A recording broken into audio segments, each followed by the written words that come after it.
You're about to watch another exciting episode of the Dungeon Run, but did you know that you can actually be part of the adventure? Tune in live on Wednesday nights at 6 p.m. Pacific time, and you can make your voice heard and help determine the fate of our adventurers. Hope to see you there.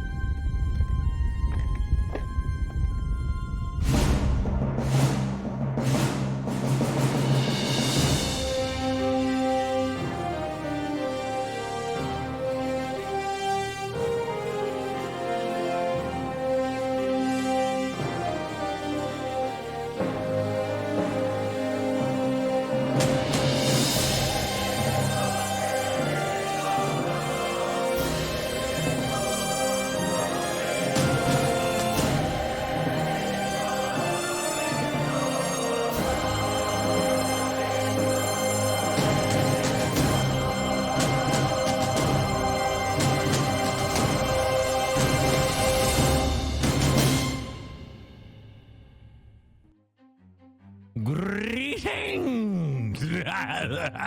And welcome to The Dungeon Run, a live tabletop role-playing game where your interactions help tell the tale. And a special hello to everyone watching live for the first time. Hello! So glad you could join us. And I'll see you in chat during the show. Right now, leave me alone. I've got an intro to do. I am Lord Ereban, Keeper of Secrets, and your host for tonight's campaign. Together, we stand witness as our intrepid adventurers face terrible danger and most certain doom in their quest for glory, valor, and most importantly, treasure. As you'll see, all of the players are still working from home and practicing their social distancing. As soon as the time is right, I'll let all of the players back into my dungeon. Now, throughout our time together, you will be called upon to help guide decisions made within the game. In addition to our live chat interactions, those that are brave enough can purchase one of our unique props. Tonight, we have 4 Dungeon Run props. Number 1. If you love the show, you can show love. And when you buy show love, Jeff will see it and may read your name out during the game, showing you some love. And of course, you can show love to any member of the team. It's up to you.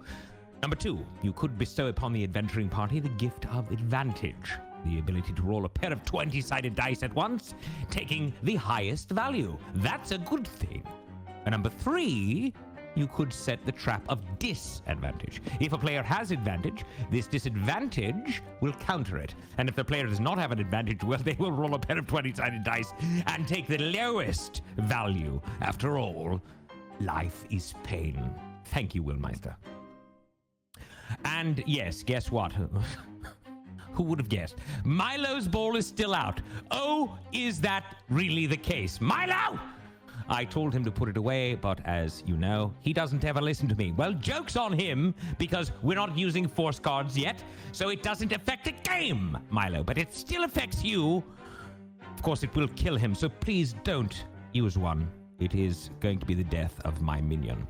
Now, when you give props, please specify which player at the table it is for, or I will make the choice for you. Do you understand? Also, for all things Dungeon Run, head over to thedungeonrun.fandom.com. There you will find more information on our characters. And yay! Cosmic Lord! Milo's dead. Can someone clean up? We need a clean on aisle 3, please. He is down. All right. There you will find at thedungeonrun.fandom.com. There you will find more info on our characters, Dungeon Run merch, and the link to the Dungeon Run Discord, where you can join a wonderful community of runners. And you can download, or upload, your fan art there as well. Reza! What did you do that for? Now he's exploded! Now we really need a cleanup. This is ridiculous. A 2 right out the gate. I can't. Right, I'm going to keep my emotions in check. Listen, if you want to upload your fan art, go for it. You can do it at thedungeonrun.fandom.com. And to those who have already submitted, I see you and I thank you. Now, can we please move on? Let's meet our brave souls, the cast of characters. first place. I don't know if first place is the right thing to say, but Oh, yeah, I like it. K-Jack as Sivred Thessalier. You can be my hype man anytime. Anytime. I love you. Jared, you sound like you're in some sort of like quiet booth. Is that what that is? Do I need to crank myself up? Yes, All I right. want you cranked, at least for me. My goodness. Thought I had terrible hearing there for a second. Anyways, that's Jared K. Jackie Sivred Thistle. Number 2, or in second place, Jessica Lynn Parsons as Fahima Tiger. Second place is better than last place, am I I right? don't know why I'm giving numbers. All of a sudden I'm doing places now, which you're all in first place and last place at the same time. It's just crazy. I'm so sorry. Let's continue. Morgan Peter Brown as James Quilla. Does this mean I get the bronze medal? Yes. If I'm the last medalist, I'm You're very third place. pleased. All right, fine. You're Okay, third. great. You're third. Okay, I'm very Well, sorry to you're Ron first and as Katie. well. Anyway. Now, I'm not going to say 4th and 5th for Ron and Katie, but if I do, I apologize in advance. All right, 4th. 4th place, Ronald Ogden as Argo. Hey, at least I placed. That's, at least I placed. Yes. How you doing, Lord A? Good. I like the new background. Thank you. Nice. It's very it's clear nice. and Yes, creamy. It's clear and creamy. Very nice. Like my skin. And finally, last but not least, in 5th place, if we're still doing this, Katie Michaels as Lily Dumblestar. You know what they say, save the best for last. They sure do. Right? And as always, I love your background. It's so festive. Thank and you. Thank you all for being here. And now, the one that you've been waiting for, I know, because I have too. Our dungeon master, the man himself, Mr. Jeff Kanata! The one everybody's waiting for, good old 6th place. He's in 6th, everyone. 6th. Now, as their journey continues, I, Lord Ereban, will be joining you in the social conversations around the game. So keep an eye out for my avatar and comments. Oh, and yes, before we begin, I have a favor to ask of you. It would give me great pleasure if you would share the show. Just click below and let all of your admirers know that you are watching The Dungeon Run, the greatest show that has ever been written and has ever been performed by beautiful live people in a live scenario in the universe. Now, keep the comments coming. Be ever vigilant and let Those are the tense. dice roll! All right. Yay. Welcome, everyone, to episode 51 of the Dungeon Run. Wow, that rhymes. Oh. If this is, that's all rhymes tonight. That would be so impressive. If this is your first episode, welcome. Fear not. We have a lot of backstory, but I'm going to fill you in on all the essential information so you can jump right in here. So excited to have you with us if you're new. So excited to have you with us if you've been here since episode 1. We are going to jump right in. Are you ready? It started as a simple dungeon run. 5 adventurers. You count. You're the 6th. What happened? What happened to You're an number adventurer. 6? I already broke the show. There's Mr. Whispers. 5 Airbend. adventurers who retrieved a magical amulet that turned out to be one of the most powerful artifacts in the world.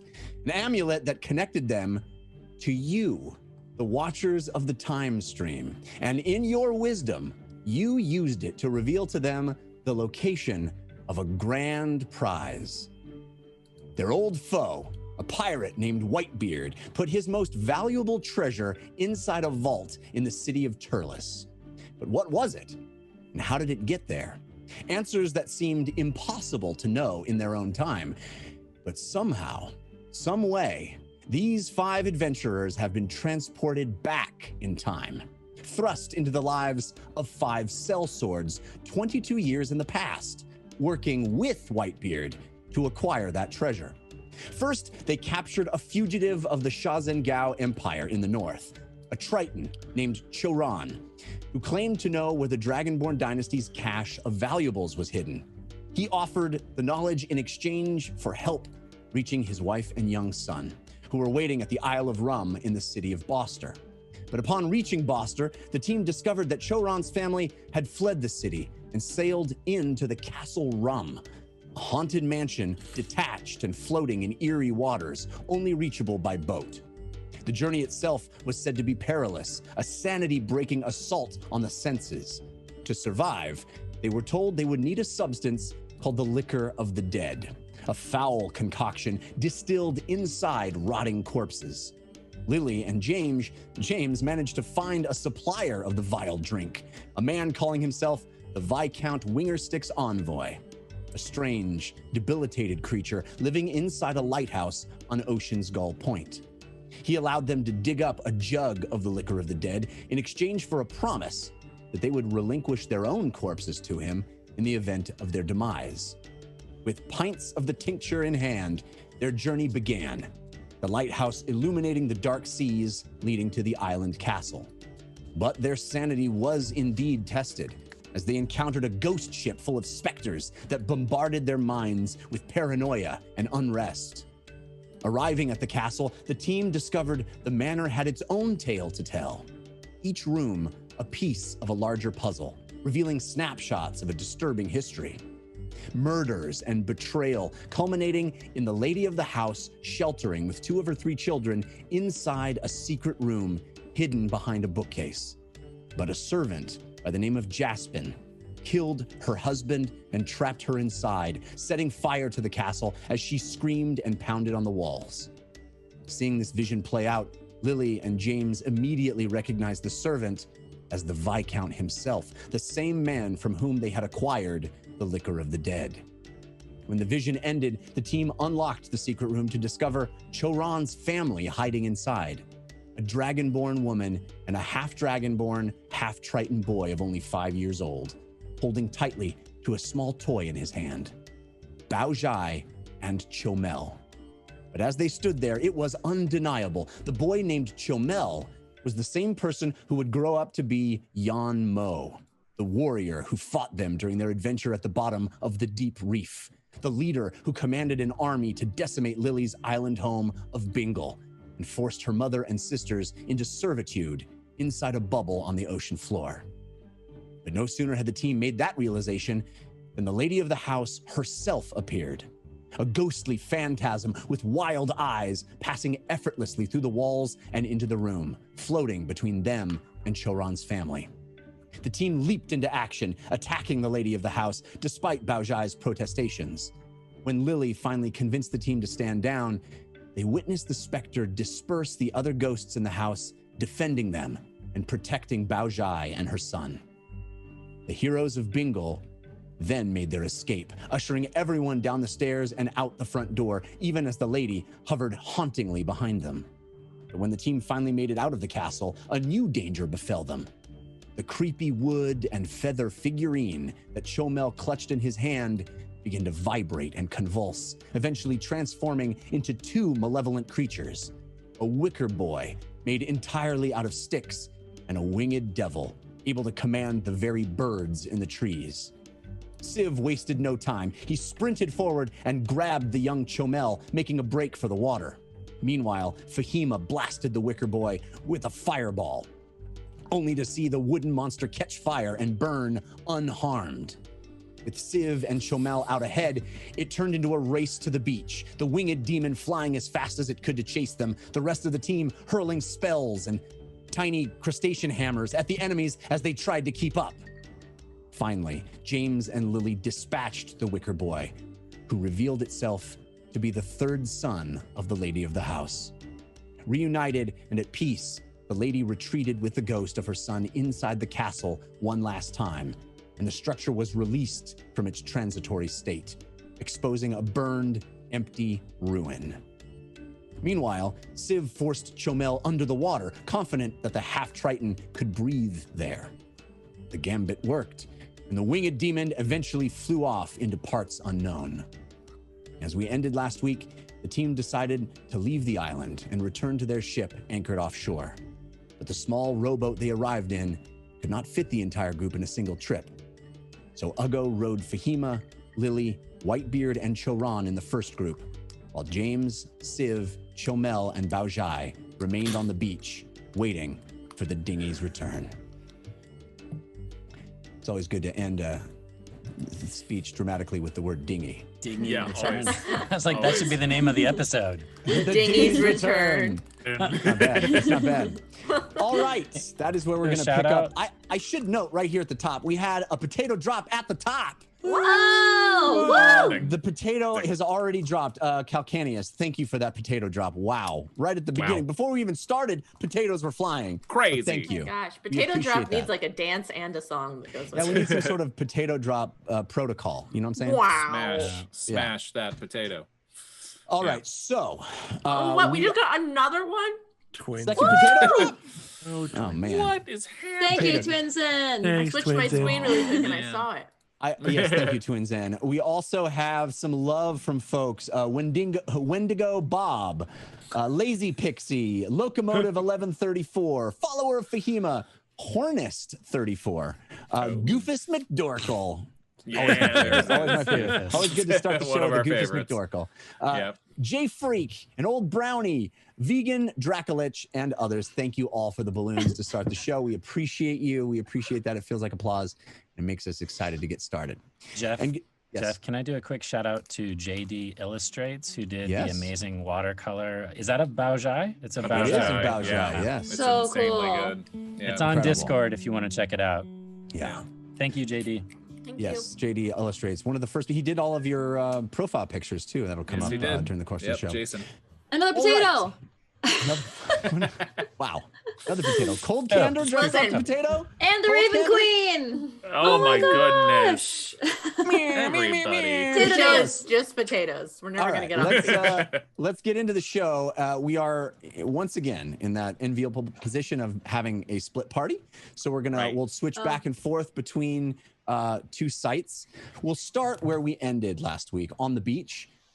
With James and Civ and Baojai and Chomel. As we faded to black last week, James had conjured his steed, his phantom steed, which is a swirl of bluish smoke, and introduced it to the young Chomel, who is pretty taken with that creation and is amused and cautiously interacting with the steed that James has instructed to entertain him. So that's where we find ourselves. I'll be certain to keep the steed very Nightfall. I'll be certain to keep Nightfall Lucifer to keep him very passive, and so because I'm keeping a close eye on Baojai. Does she still seem pretty manic? Yes.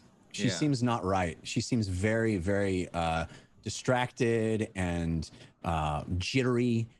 She seems really in a agitated state, kind of keeping to herself, watching her son interact with the horse, the phantom horse.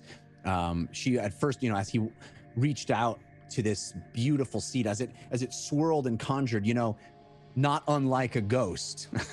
I think she stepped forward and was quite apprehensive, but as you indicated, and as the horse itself bowed its head and seemed non-threatening, she's allowed him to start interacting with it, and he's reached his hand out and put his hand on this beautiful blue smoky exterior of the steed, and it seems to be enamored with it.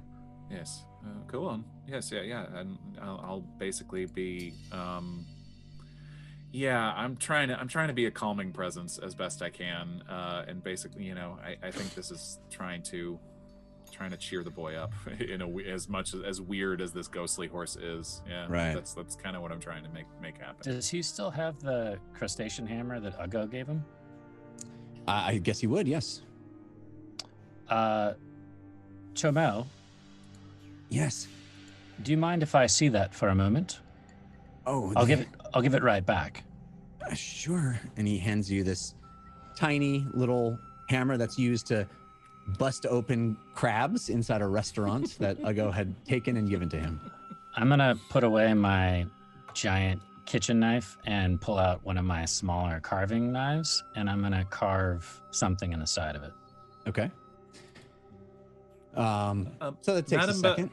Madame Baljai, I'm sorry, I don't mean to bring up any more disturbing subjects, but could I ask, when is it that you realized that Ostrom was going to betray you? That he was a traitor? It was as we sailed here. He promised he would protect us, and Yes. we were very close. I could see the island from the boat, and I could see the look in his eye as he looked at us, askance, plotting, scheming. It all became clear to me. I knew it. I don't know how I could have been blind for so long. He's gone now. He's gone now. You're safe. You're very safe. Right? Very safe. Did you happen to see a ghost ship on your way here? I It's closed very my eyes odd. for much of the... Okay. And so did Chomel. I tried to Good. block everything out, but it was awful. All of it was awful. I don't know how long we've even been here. It is. We experienced something very similar. It was very awful, but you're very strong to have made it through, and you protected your son. I must always protect him. I'll awaken mine to Civ. I think the fog of madness that we passed through has had a really lasting effect on her. I nod. I could be wrong. I mean, she's gone through a lot. It's just a hunch. Well, hopefully, and I'm saying this aloud because I have to. Hopefully, if we can get them off this dreadful island, they'll get a bit better.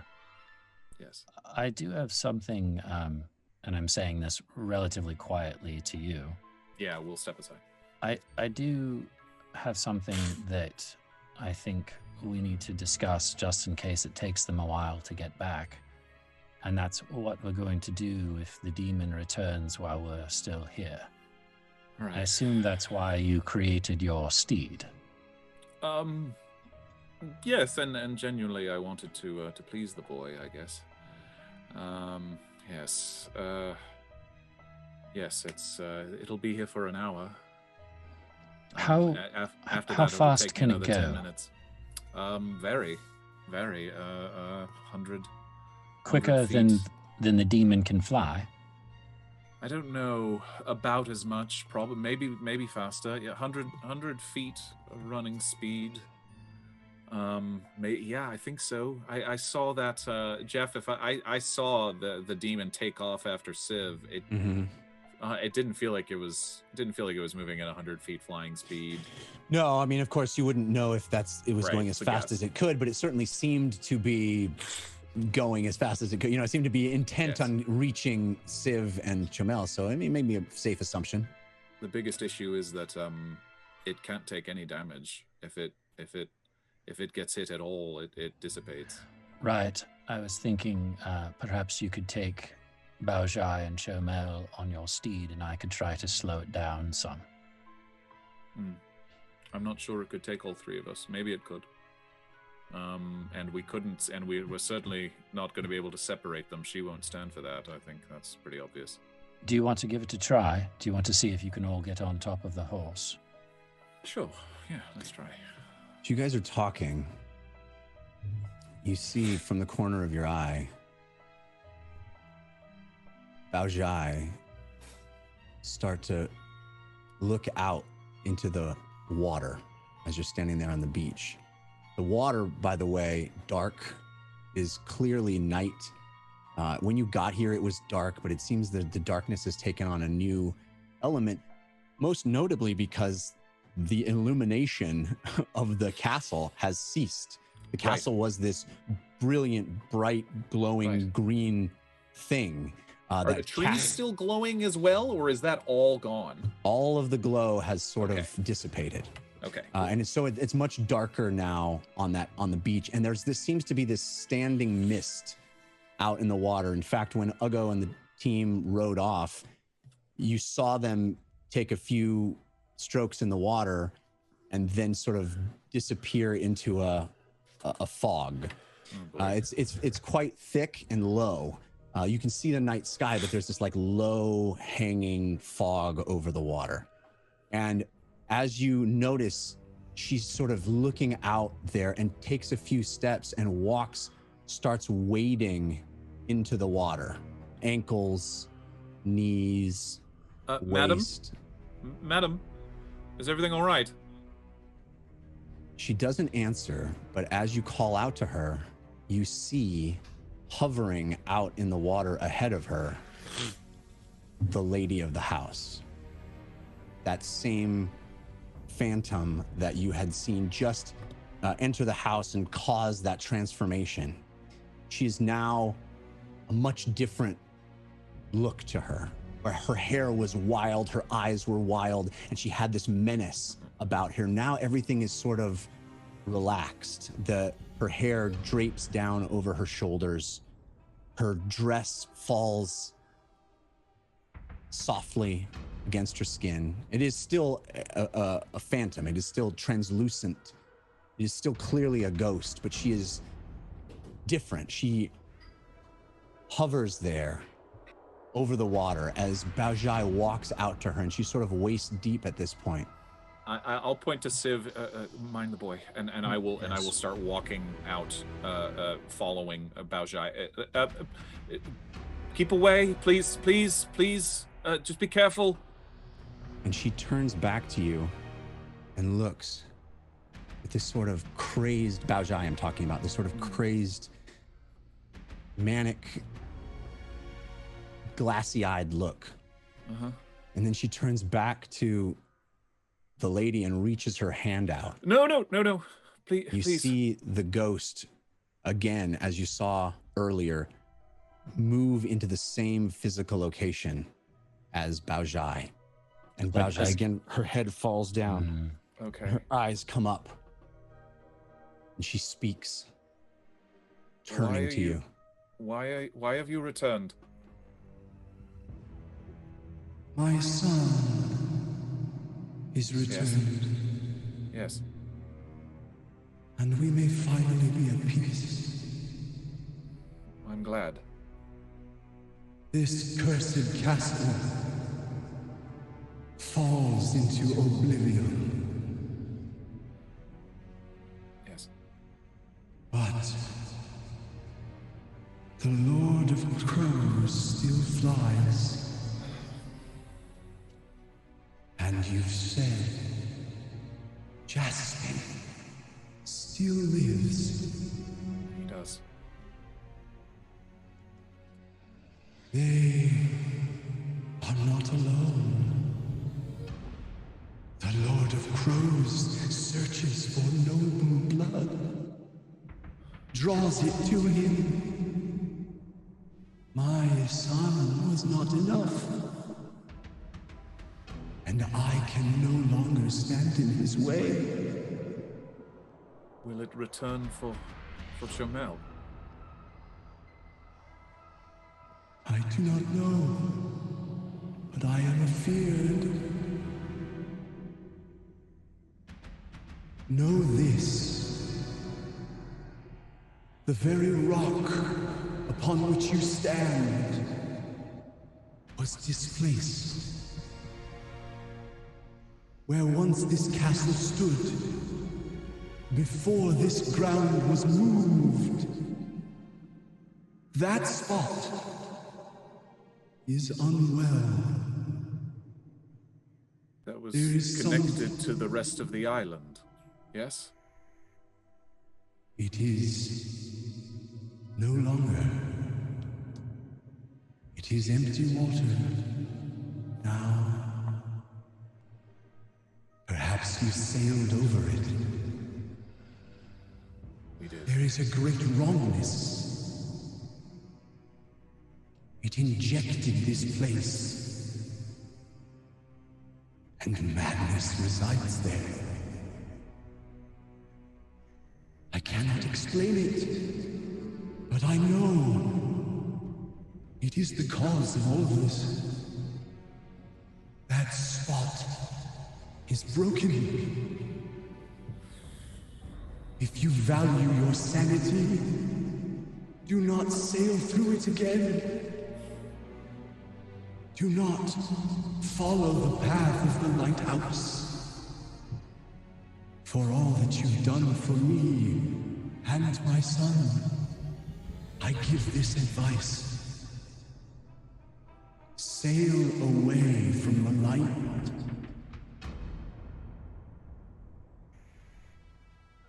Thank you. Thank you. And please, find rest. And Baozhai head comes up. She looks down, kind of surprised that she's in the water. And yeah, I'll approach her and to try to take her hands. Please, come out of the water. Come on. Why? Where's my son? And she looks. He's over here. It's fine. It's fine. You're fine. And Civ, you notice during all of this. Yeah.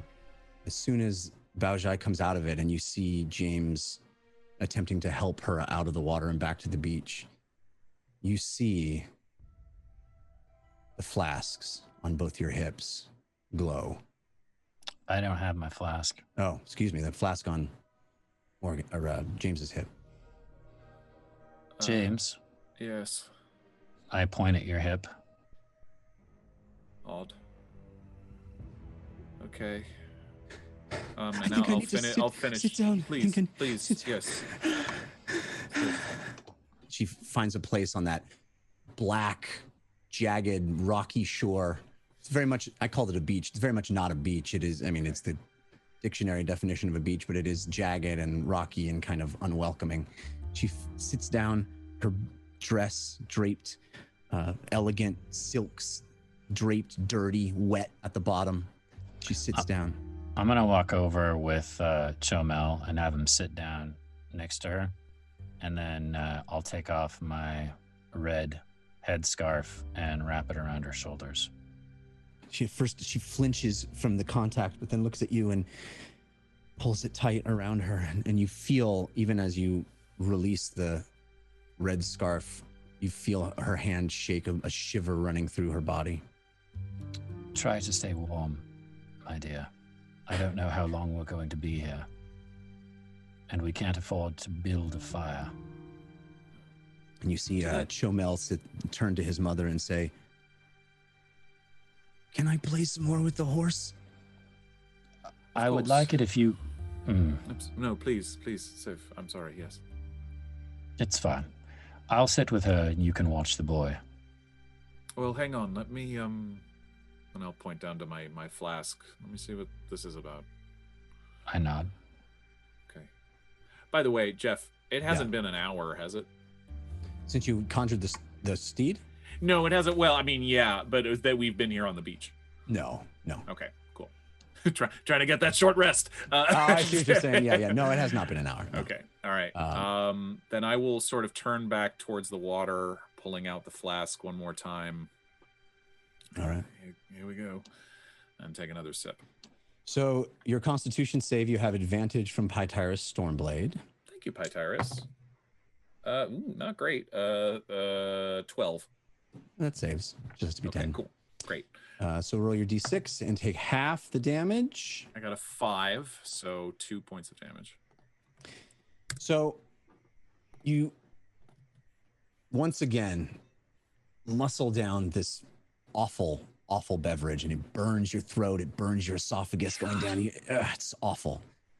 And as you stand there sort of trying to hide your, with your back to the rest of the group, kind of not having Baozhai and Chomel see what you're doing, you're kind of looking up the beach.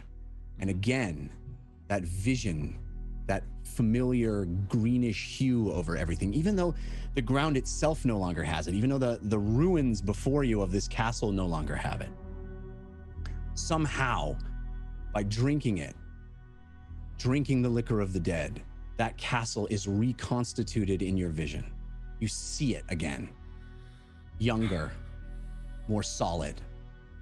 And you see up the beach, far up the beach, this figure walking down it toward you. It's Jaspin.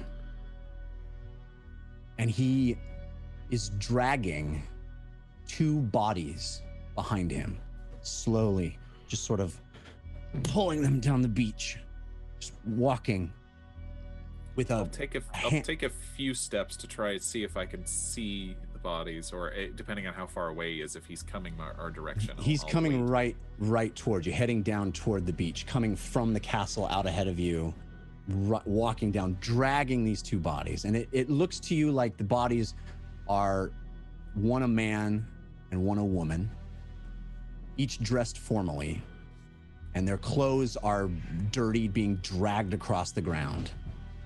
But even in that condition, as they get closer and closer and closer to you, you, James, because you had witnessed that earlier vision, recognize them as 2 of the people who were seated at the dining room table. Right. In the dining room vision. 2 of the people who drank the toast. Yes. And as Jaspin continues to drag the bodies across the dirt, he periodically stops to pull out his flask out of his doublet, take a sip. And he's muttering to himself the whole time. Laziness will not be tolerated when we get to court. There's much to be done.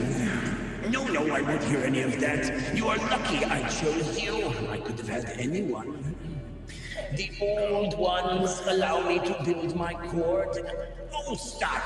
I am being as courteous to you as you deserve. You will treat me with respect, Sir Otterpop. And behind him, the flames of the castle rising, the smoke billowing out, the entire structure burning. And he makes his way, walking slowly, holding onto a leg of each of these bodies, pulling them laboriously, dragging them through dirt and rock. He makes his way down to the edge of the beach where there is this small vessel there, this small boat. Not unlike the boat that you saw there. It's not the same one that you saw when you arrived, but it's a similar size, sort of a personal watercraft. Than the one that Ostrom and the Correct. The family. Yes. Okay. Not the exact same one, but a similar one. Right. And he laboriously loads the corpses into that boat, pushes it out into the water. And as he gets out in the water and picks up an oar and starts rowing into the darkness, into the water, this shimmering, ghostly vision, this apparition in your mind, you hear him say, You are right, Lady Jungle. We will need more, lots more, to maintain our supply. But fear not, a plan is already in place. And he fades, and the vision fades. And you're left standing there again, ruins behind you, darkness all around you, no green, no illumination. Now you hear Civ and the 2 refugees on the beach talking. Civ, we can't leave this place without going back to that lighthouse. What lighthouse? The one that Lily and I went to where we got the liquor, where Jaspin is to this day. Oh, right. Where you fought the plant. The plant, the odd plant thing. But I just saw another vision of Jaspin and the 2 dead bodies that he spoke to in his court. He got them from the dinner party, it seems. It explains the very intense state of decay they were in when I saw them. They're over 20 years old, apparently. Oh no, even longer. Gosh. Did you even have the slightest hint that he was behind all of this when you spoke to him in the lighthouse? None. He spoke of the island of where we are, of the castle, very passingly, as if he knew of it. He expected it to kill us, which is why he wanted to make the deal for our corpses. But no, he seemed, I'll be honest, he seemed insane, but mostly harmless, because he was, I mean, you know, you don't expect that guy to be a mass murderer. Right, but I think that's his secret or his special power, so to speak, is that you think of him as being harmless and he's not. He spoke of, again, that the old ones want a granting him or recognizing his nobility or something. Perhaps that's the demon. The demon might have promised him something. Or the demon's superiors. Right. And on that note, we're going to switch over to our other team, who is still rowing. Uggo single-handedly muscling this rowboat through the waters. Whitebeard sitting toward the bow, feeling very proud of himself and looking out, trying to spot the tardy plunder out in the water. It's not that far away from where from the beach, but this thick fog, this thick mist makes it even a challenge to find it.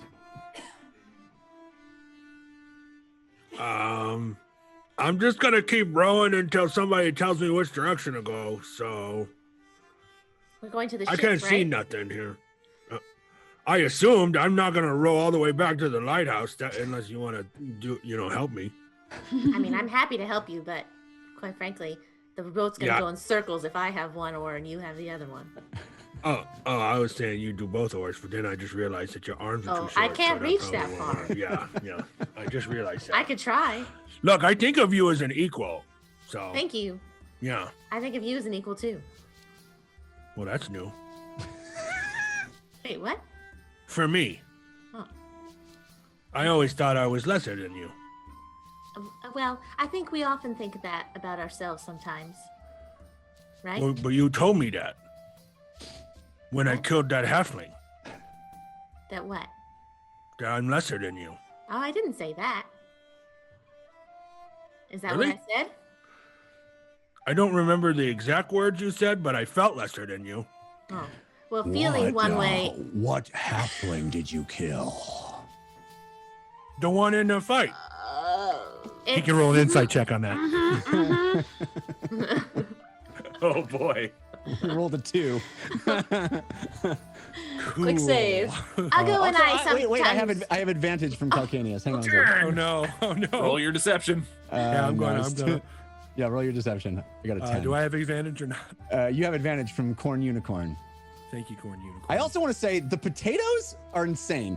Dresden Dark with 2, D-Run Discord with 3, Grim Faded with 1. Dang. Wow. Twinsen has a potato for Heather and Leah, the music element of our show, who very much deserve it. Thank They you deserve a for full acknowledging farm. them. Yes, They deserve so many potatoes. indeed. Sorry, go ahead, Uggo. 18 was my deception. Yes. So Whitebeard is confused. And he kind of turns back and looks out the bow and, continues looking, but he was just, his interest was piqued. Remember, you're in a very small rowboat having this conversation. Yeah. I mean, Choran is there, Fahim is there. So I'm thinking that we might encounter the demon when we get to the ship. Are we all in okay health and everything else to combat him? Do you see it? No, but he flew out over the water, so it's entirely possible that he's waiting for us. It's true. Quite frankly, he could be right above us. I don't think we can see that far at all. Hey! Lord of Crows, come here! I'll take you now if you want to fight me. Come on. No, I'll beat you with this rope stick. I would rather not fight on the water in a tiny boat. Well, I just drowned him. But you risk all of our lives doing that. No, I drowned him. You guys stay on boat. But what if he counters? How does one counter drowning? Well, he's very strong. What if he tries to drown you?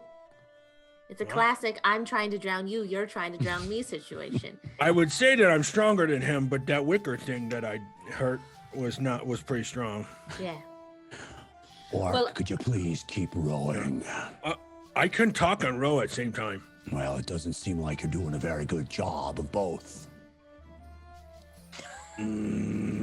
Okay. Well, I'm just saying I don't have a lot of energy left I don't myself. I can get angry, but it's not gonna do good. All right. Well, perhaps we have to row back. What do you mean we? I'm the only one rowing. Do you want me to row for The a bit? collective we. No, I feel very good rowing. I okay. would just, yeah. It must be a bit like are you- push-ups, right? Are you? Yeah. Oh yeah. Are you gonna come back with me, Fahima? I thought I was just gonna row back and get them myself, but I guess you could come with me. I would rather not have someone go by themselves, so I can.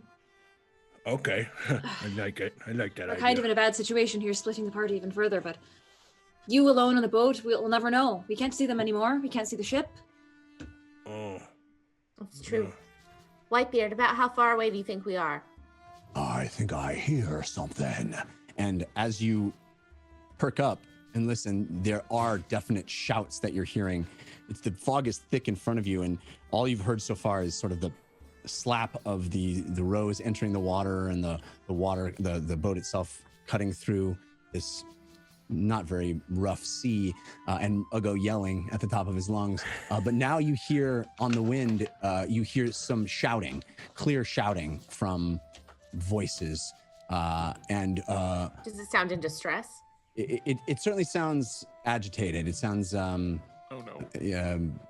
yeah, there seems to be calls and instruction and that kind of like urgency. And Whitebeard turns back to you, Ugo, and goes, row. Okay. I'm gonna attempt to row faster, I guess. All right. So as you kind of break through this mist, and you see much closer than you would have ever expected it to be, because you should have seen it by now, but it is just such thick pea soup, you know?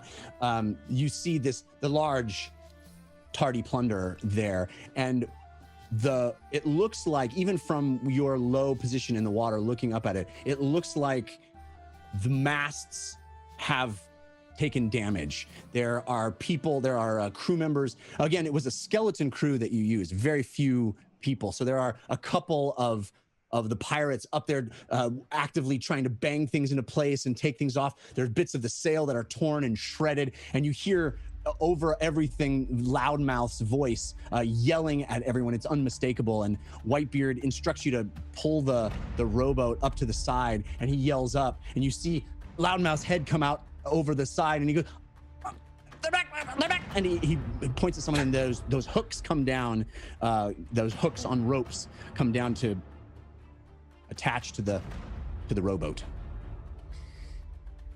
Hook it up, right? Yeah, Whitebeard clearly is looking to you guys to do this. You can do this part, Ugo. Okay. Well, do we want to haul the boat all the way back up the boat? I gotta go back and get people. Well, I think it's the easiest way for us to get up there. Oh, well, we can get a ladder. Loudmouth, ladder. And a rope ladder, after a few moments, comes tumbling down, rolling down, and it kind of hits the wood of the boat. Ugo, Fahima, you're going back, both of you? Will there be enough room if I go back? For everyone else? I don't know if there will be. Lady, James, Civ, you, Ugo, I mean, considering one of them's a I don't know. 5-year-old, it could be possible. Perhaps you might assume that a 5-year-old wouldn't be a full person, but basically 5 is 5. I mean, you came over with 6. No, you came over with 7. 7. So yeah, you could probably do it. All right. Well, I'll go. I can go with you, or perhaps Meep could go with you. I'll let you decide. All right. Lily, would you be okay if I went back with Ugo? I'll be all right. Okay. I'll hang out with the crew. But be safe, and send Meep. I will. Send Meep if you have anything that you need. Yes. If Meep comes back to you, there's trouble. Okay. Well, that's scary. And then I'll give them both bardic inspiration as they sail up. Emma, you inspire me. Well, you inspire me too, both of you. I feel like singing all of a sudden. Do it. Well, maybe quietly so the Lord of Crows doesn't hear you. I don't want to stop you if you're going to sing. Oh no, I was actually casting my eyes to the sky to be like, oh shoot, right, we're looking for a demon in the sky. I thought song had taken your soul for a moment. You see Whitebeard scamper up the ladder and get to the top, and his voice starts shouting up there too. Lily, I guess you're the only one that is continuing up onto the boat. Well, isn't and Choran, of course. Choran, yes. Yeah. He he's going up. He'll go between Whitebeard and you, so he goes up as well and stands on the boat. And immediately, sort of stands on the side, looking back toward the island. It's not easy to see it. It's impossible, in fact, to see it from here through all that mist. But he's standing, sort of just anxious and waiting to see if he can see anything. And you arrive on the deck, and immediately as you get up there, you see Loudmouth and Whitebeard talking back and forth quite excitedly. Loudmouth, we were waiting for you, sir. We were, all of us. I was talking to the boys, and I was trying to make sure everyone was entertained with me stories. Just trying to calm the group down. Get to it, Loudmouth. Right. And of course, we were waiting, watching. See, we were watching the island, right? And as we saw all of a sudden that green light just went out, and we figured that could either be a very good thing or a very bad thing, because as this is happening, Lily slowly walking up with her arms crossed, like agreeing, like just trying to join their conversation circle. Yeah, and they pay you no mind. I mean, you're 3 feet tall, just kind of walking between them. We just, sometimes those things are a good omen, and sometimes they're a bad omen. Sometimes it's and get to it, Loudmouth. Right. Well, and then of course, as we waited and watched, sir, we of course, we were hoping for your just get to it. Out of the mist emerged, I don't know how to explain it, sir. Lots of birds, see? There was birds of all kinds. There was black wings upon everything, just pummeling the sails and the masts, and they were all over us and all around us. I've never seen anything like it, sir. Well, that's not true. I've actually seen something like it. Was one time we sailed through bats, but that was much more of a guano problem than anything else. But, it was very unlike anything I've ever seen. All right. Oh, we gotta get out of here. Let's start fixing things. So, Lily, what would you like to do? I will.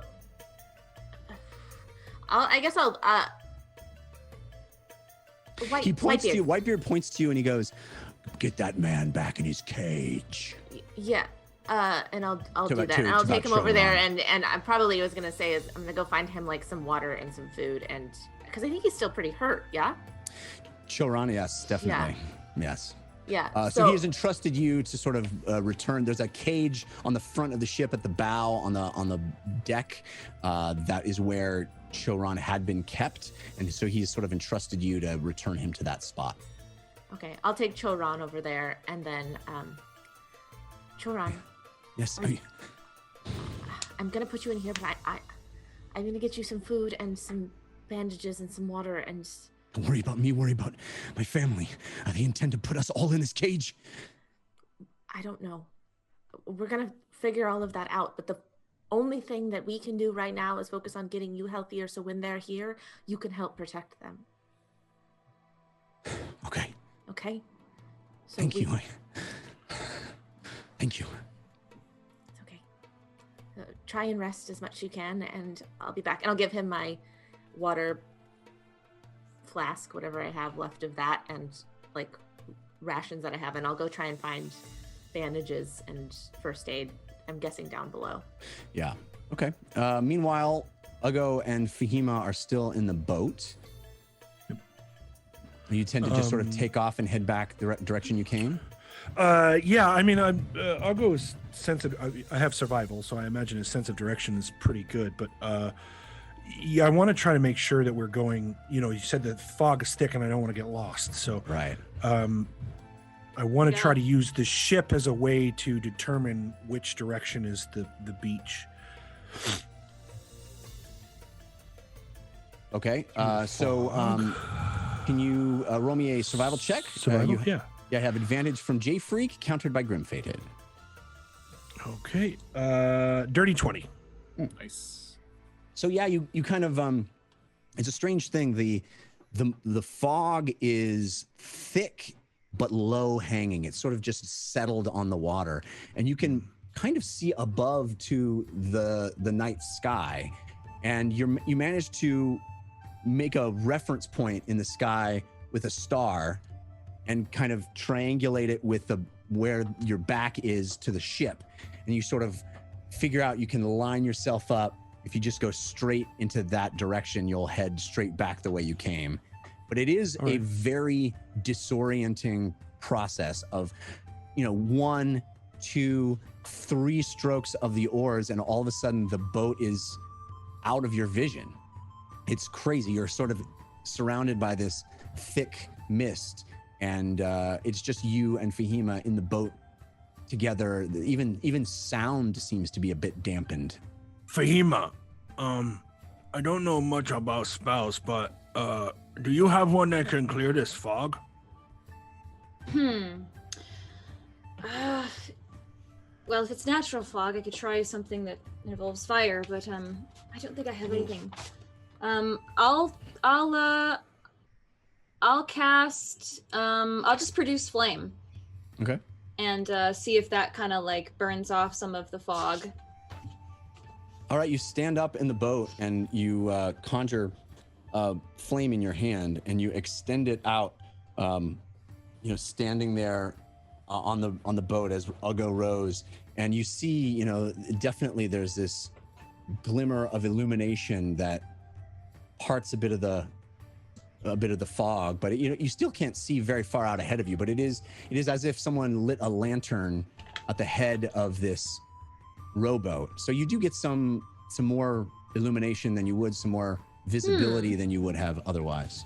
I think Meep can naturally breathe fire, so I'm just gonna double check on that, but I'll send her ahead and see if she can't clear us like a little path of visibility at least, Yeah. Stretch So her you're- wings a little bit. Yeah, your Phoenix, who sort of looks like a parrot right now back in time, takes off, comes out from underneath where she had been sequestered, and unfurls her wings and flaps out into that mist. And it's wild. You would normally see this, bright, brilliant fire of the bird itself, but now you kind of don't see her that way. But as soon as her mouth opens and the fire emits from it, you see she sort of disappears into the fog for a second, and then brilliant, bright orange glow reflecting off the mist around, and sort of you can see forward, and much further along it is this periodic bursts. Oh, wow. Fahima, Brilliant sight. is that so? I love her. Is that her or is that you? That's her. Yeah, she can breathe fire.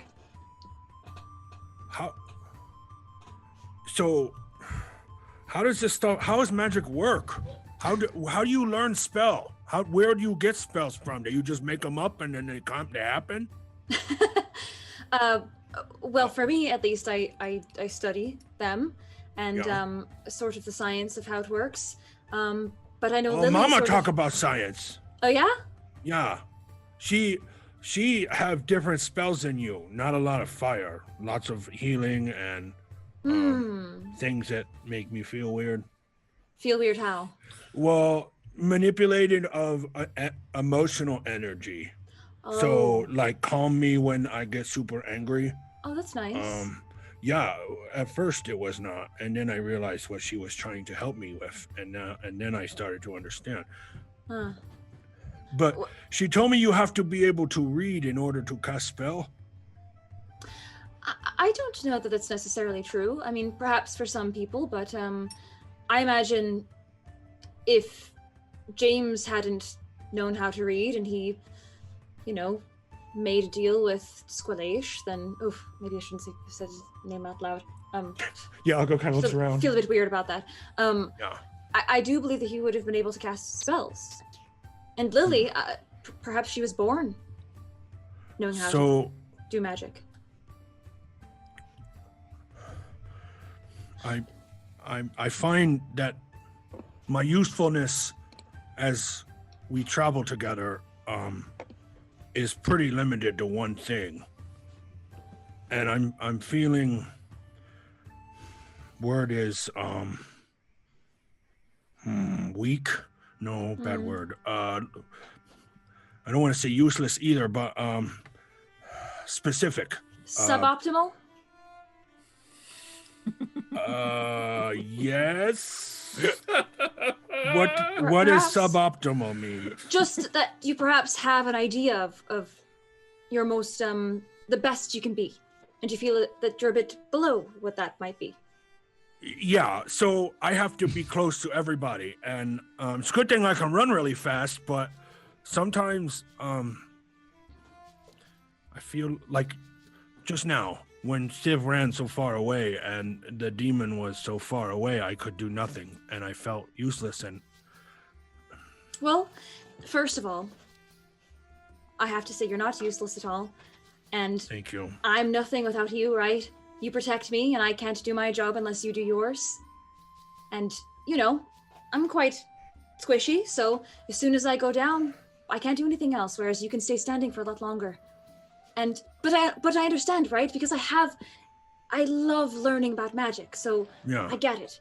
Have you thought about perhaps praying to the Candle Queen?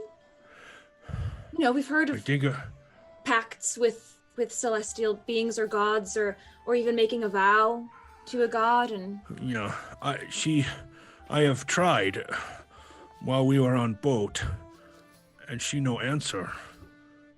It's as if I don't feel she is around. I don't feel her presence like I do when we were in real time, fake time. I don't know what's real anymore sometimes.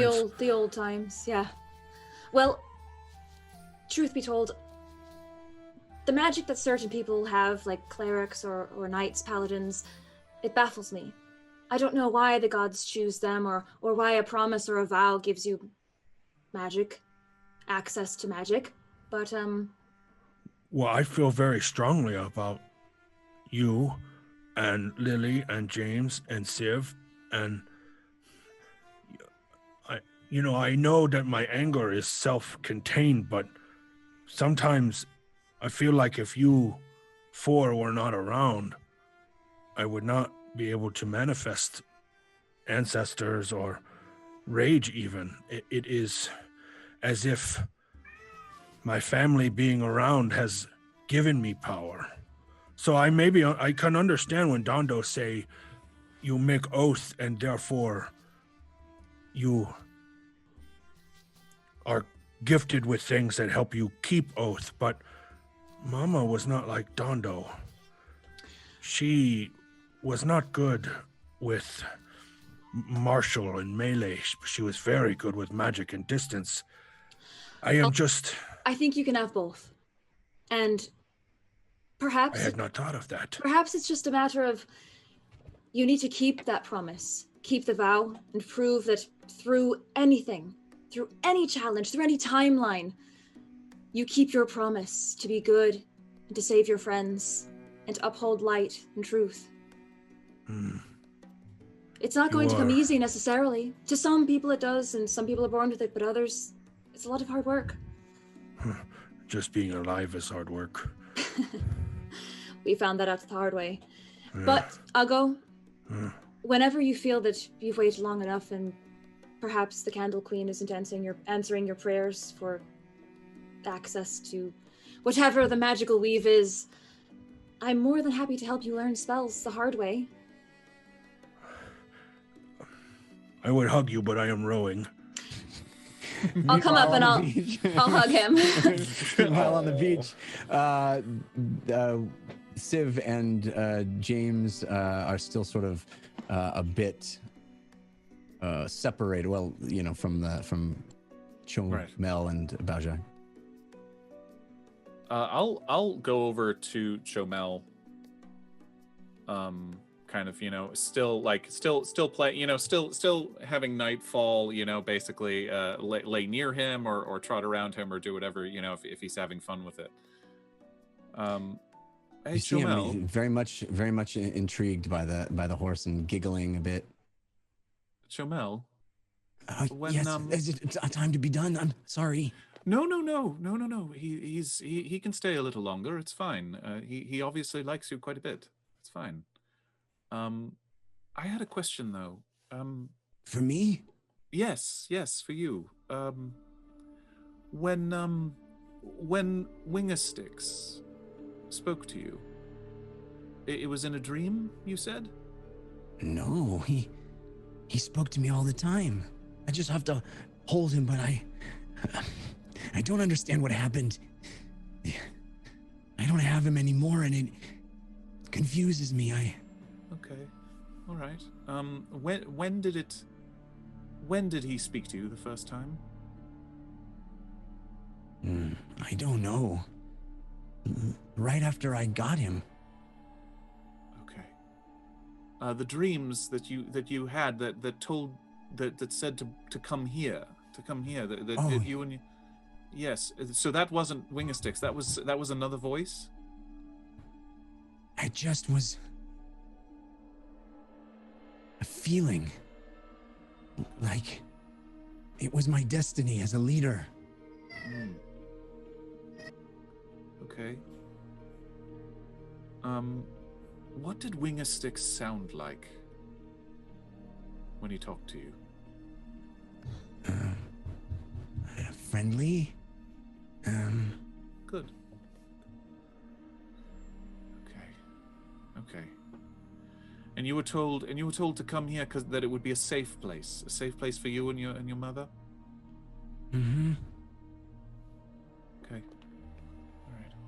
Can I play more with the horsey now? Of course. Yes, please. Yes. And, yeah. Whatever. How's sorry? Are you good? I'm good. How's Baojai doing?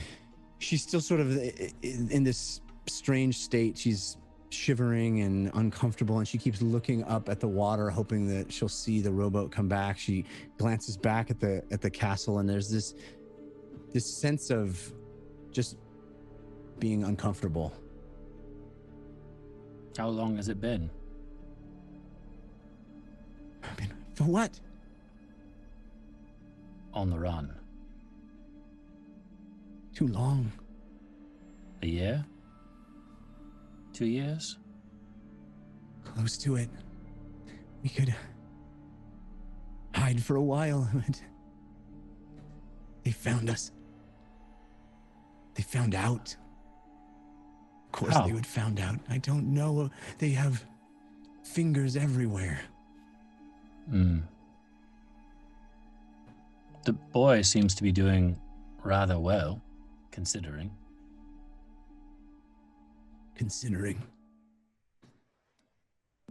You know he loves you very much.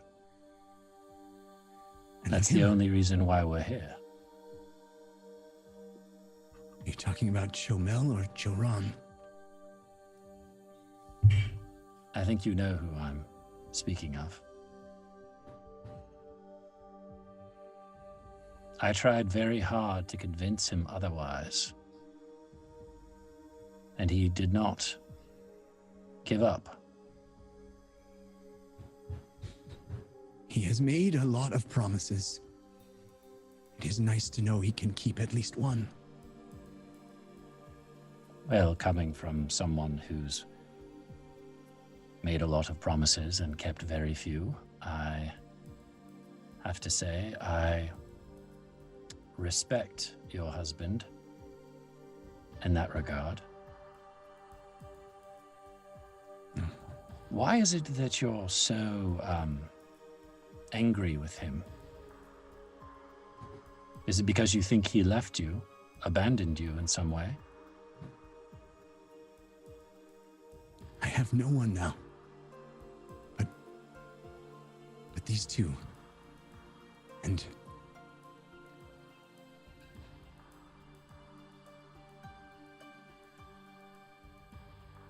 sometimes it feels like I don't even have both of them. I know what it's like to be alone. It's horrible. It tears you apart. You don't have anyone to rely on. You don't have anyone to speak to when you're not feeling well. No one to hold your hand? To tell you that I love you? To bring you soup when you're not feeling well? Soup. I stood in a room with my son and a ghost, holding my breath, unsure if we would be discovered, wishing my beloved had kept a promise. It will take a lot to forgive him.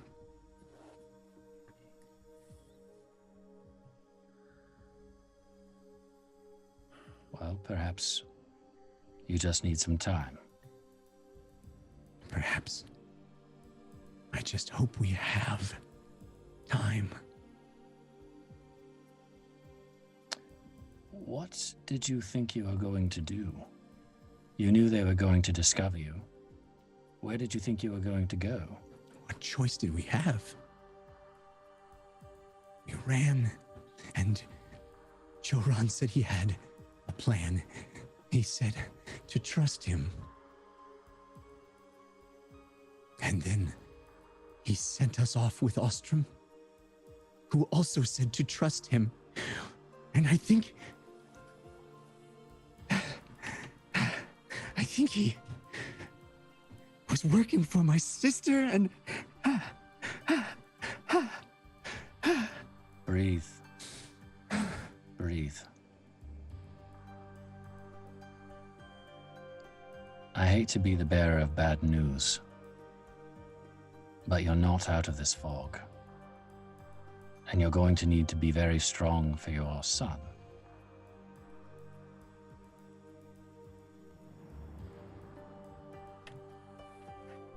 You have not yet seen my strength. Good. Good. And I will not stand for you to doubt it. You are in the presence of royalty. However,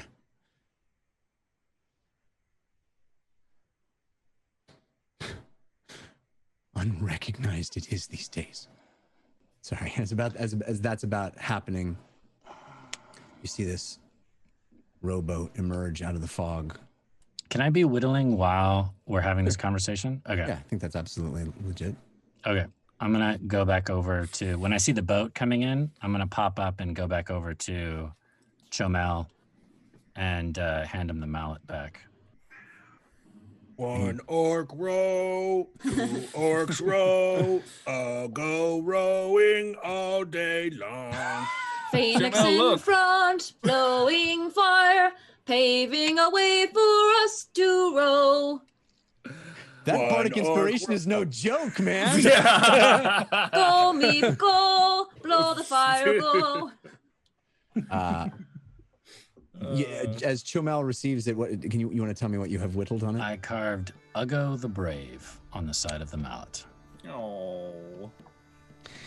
Want to thank some folks giving us balloons right about now. Funky G Macman, Joral's Fluffy Pants, The Raven Queen, Fall Star, Scoundrel Lovejoy, JT Justice, Vain Dead, Fixer 314, Ari Rose, and others. Thank you so much for those balloons. We appreciate them. We are grateful.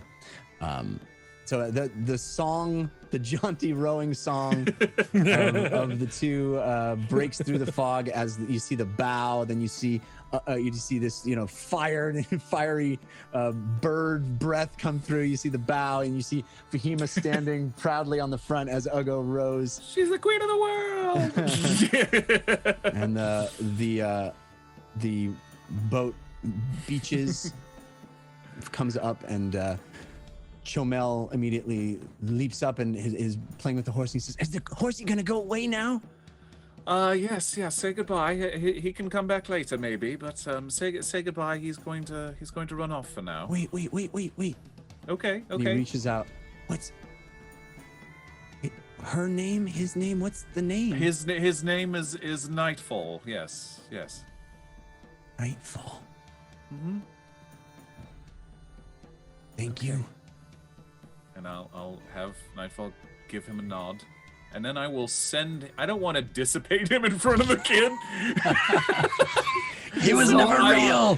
It runs out to a farm upstate. Yeah, It was all a exactly. lie. Just he's went up to that farm, so I will literally have him run off in the to the He horizon. disappears in a ball of hellfire. That's amazing. Bye, horsey. Brr, brr, brr, brr, just like peels out and leaves. That's great. I turn back to Ugo and Fahima and just kind of give a shrug. I'm All going right, is to- everybody ready? I'm gonna Everyone give, aboard. Sure. I'm gonna give Baojai my hand, Your Highness. Thank you. Oh. And she takes your hand and she lifts her, still wet gown in her other hand and steps gingerly into the beached rowboat and sits down. I'm gonna Help. actually pick her up so that she doesn't have to get herself wet to get into the boat. Okay. And she reaches out for Chomel, and he kind of scampers over and takes a running leap and lands in the boat next to her. And she looks at him with a stern look, and then he sits. We are very happy to see both of you. Thank you. Indeed. Yes. Yeah, we spent an interesting time here while we were gone, shall we? Yes. The boat was attacked. Oh, by what? It's a good question. Huh. We got a visit from the lady of the house again. Oh, really? Well, she's not a lady of the house anymore, right? Indeed, she the lady say? of the former lady of the former house. She said a bit. Yes, she She likes to talk, that one. She does. Yeah, let's get going, shall we? And I'm Yeah, gonna tell us get the in. boat. I'm gonna get in Yeah. next to Ugo and grab one of the oars. Excuse you. Do you really want to do it all by yourself again? Well, do you want to save the little kid all by yourself? You already did. What's Just the go point? with the logic. Just go with the All right. logic. Oh, right. Thank you. Okay. Sure. I got one job. I'm gonna do it. You have many jobs. Yeah, it's mostly rowing though. Okay. That's all I've ever seen Ugo do is row on his face. Yes, The entire time seriously. I've Well, known him. I'm either rowing an oar or rowing a hammer against someone's face. It's just When you rowing. put it like that, that makes a world of sense. But I'll fill in everybody about our visit from the lady of the house and of the vision of Jaspin. As you guys kind of take off and you're complaining about not having one job, you see this little half Triton, half Dragonborn boy holding a mallet, and he looks up at you and he goes, "Are you Ugo?" Yes, I am Ugo, and you are Chomel. Yes. You're brave. Well, thank you. No one has ever called Ugo brave before. This does. How'd that get there? Does it look like Civ's whittle handwriting? Whittle writing. Would we writing. know? I know Very that whittle anywhere. distinctive. Yes, clearly famous. Civ. Make an insight check on the hammer. Anyway, it's just a small moment where he kind of goes back to looking at it, looking back out at the water and the mist going by. Chomel, Yes. remember that name. That's all. Just remember the name Ugo. Somehow I feel like we will meet again. We're meeting right now. Are you leaving? Well, no, well, I meant when. Yes, Soon. soon. One So- other thing, by the way, is the lady of the house told us, yes, to absolutely not go back in the direction of the ghost ship. How Is are we there- going? It's How are we good going- news to Way me. Right. How are don't we know. going to convince Whitebeard that there's another way to sail? It's a good question. I don't know, but I Is mean, there, I think is there another way to go around? yeah, Jeff, were we able to tell on the approach or from our maps? You know, like what sailing away from the lighthouse actually means? Well, you know, this as I described it, the lighthouse beam sort of created this Right. pathway along the water. Right. So one would assume sailing any other direction would be, you Right. know, away from the Okay. light. So Got it. So as long as we sail in a roundabout way to get back, we should be fine. Yes, Wait, why can't we? Isn't that what lighthouses are for? that You particular row towards them lighthouse- so you know where you're going. It's possible that whatever power seems to possess that area where the ghost ship is maybe tied to Jaspin and the lighthouse. I don't know. But I'm confused. Well, it's like, possible- if there's at one I place. mean, I don't have an excellent can- explanation. you I'm can just only going off go- what the lady told us. Mm, Yes. okay. I want to just bend down to Chomel and say to him, I'll sit next to him since it's a small boat. Chomel, yes, and you see Baojai put her hand on his shoulder. Yes. so I understand that the Lord of Crows has been talking to you and saying certain things. I don't know about that. My Winger sticks. Winger sticks, right? Winger sticks. Yes. I just want to tell you, trust your mom and dad when they tell you the difference between right and wrong, okay? Baojai looks at him and nods approvingly and looks at you, and she's still kind of in this agitated state, but it's clear that she appreciates you saying that.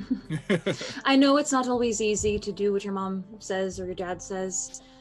It can seem like they're punishing you or, you know, taking out the fun, but look at me. Look at my bird.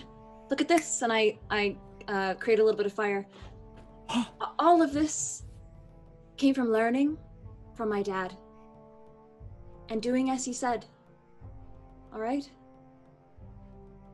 And power isn't everything. Being good to other people is everything.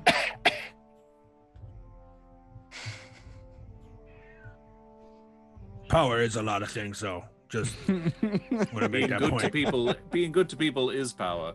Yes, as well. yes. Thank you. And Thank you, yeah, James. yeah. Yes. No problem. Excellent. Easy to Be excellent to each other. and party on, dudes. What is going on? Where that came from, sorry. Baojai looks at you, Fahima, after that, and looks at Ago, and she says, "Who are you people?" Who are you people? Just travelers. 5 cell swords. We've seen a lot of the world. My name is Ago. Yes, indeed. Fahuli. Jimmy. Oh, right. Yeah. Jimmy Q, they call me. Sorry. Nothing less name- suspicious than everyone answering immediately. Totally my name. Been called that my whole life. Jimmy Q. Jimmy Q, that's what they call me. She sort of folds her hands and puts her arm around her son, and she says, I'd like to get to my husband as quickly as possible, please." Right. And Lily's waiting for us too. I don't feel good about leaving her there alone. With all Yes. those pirates. Except now that I said that out loud. I'm sure she's already made best friends with all of them. She's fine, let's be honest. She's excellent. Yep. She's doing great. You get back and there's a party on the boat. They've turned into like a luxury cruise yacht. If we can't leave, we might as well party it up. Hey! Open bar!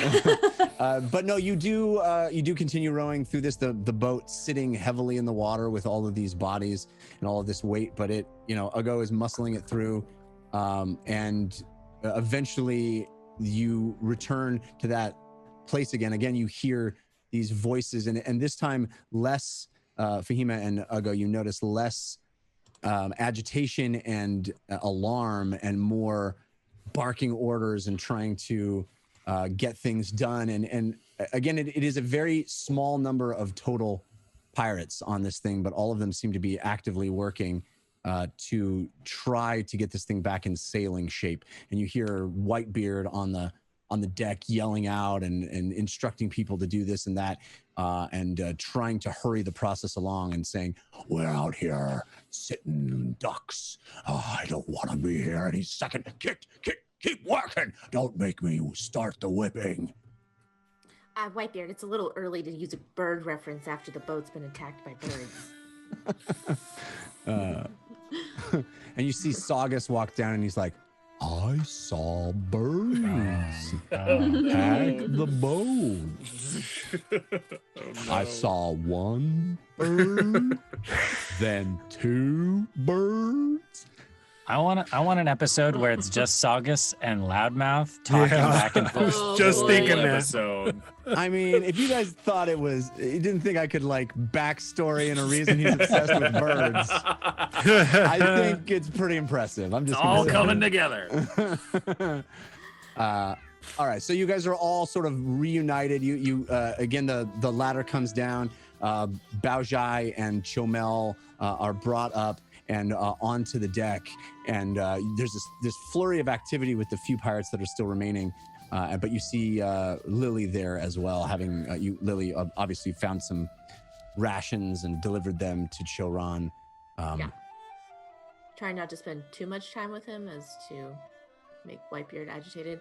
Right. I also would have loved to just had a quick chat with him though, Jeff, about what we don't have to necessarily play out the whole thing, but like what he wants to do once they get back. Well, maybe we should. I mean, if you want to have that conversation, Yeah. you know, as you sort of bring him back to the cell, if that was your intention, unless you wanted to not do that. No. Yeah, so you bring him back to the cell, this freestanding cell on the bow before the team arrives, and he looks at you and sighs and steps into it again and folds his arms and he says, "How much longer are we going to have to put up with this? I am a man of my word. I have proven it." I don't know. I know that you've also promised Whitebeard great treasure. And I will deliver on that. Well, he's not a man to trust someone's word, unfortunately. I don't know what else to do. I don't know how else to prove him. He has my family and myself at his mercy. I don't disagree with you. I'm just saying, of what I've seen being on this ship and how he works, he's he's not really that complicated. He's pretty straightforward. He does what's best for him. So we have to show him how the situation is best for him. And I know that's frustrating and it's not fair. What he does is not fair. That's not how he operates. Are you saying he's going to betray me?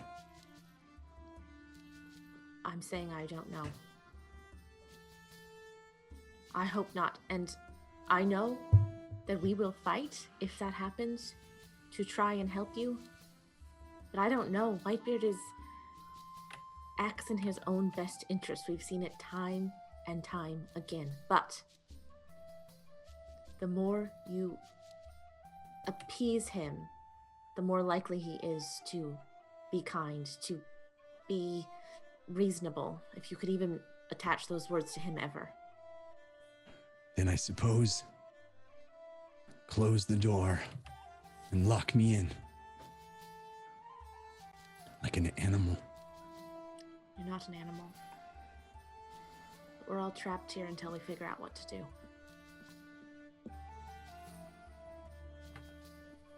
But I think raising your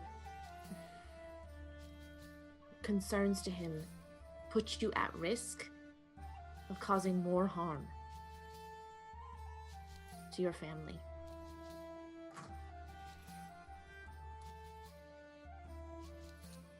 I understand.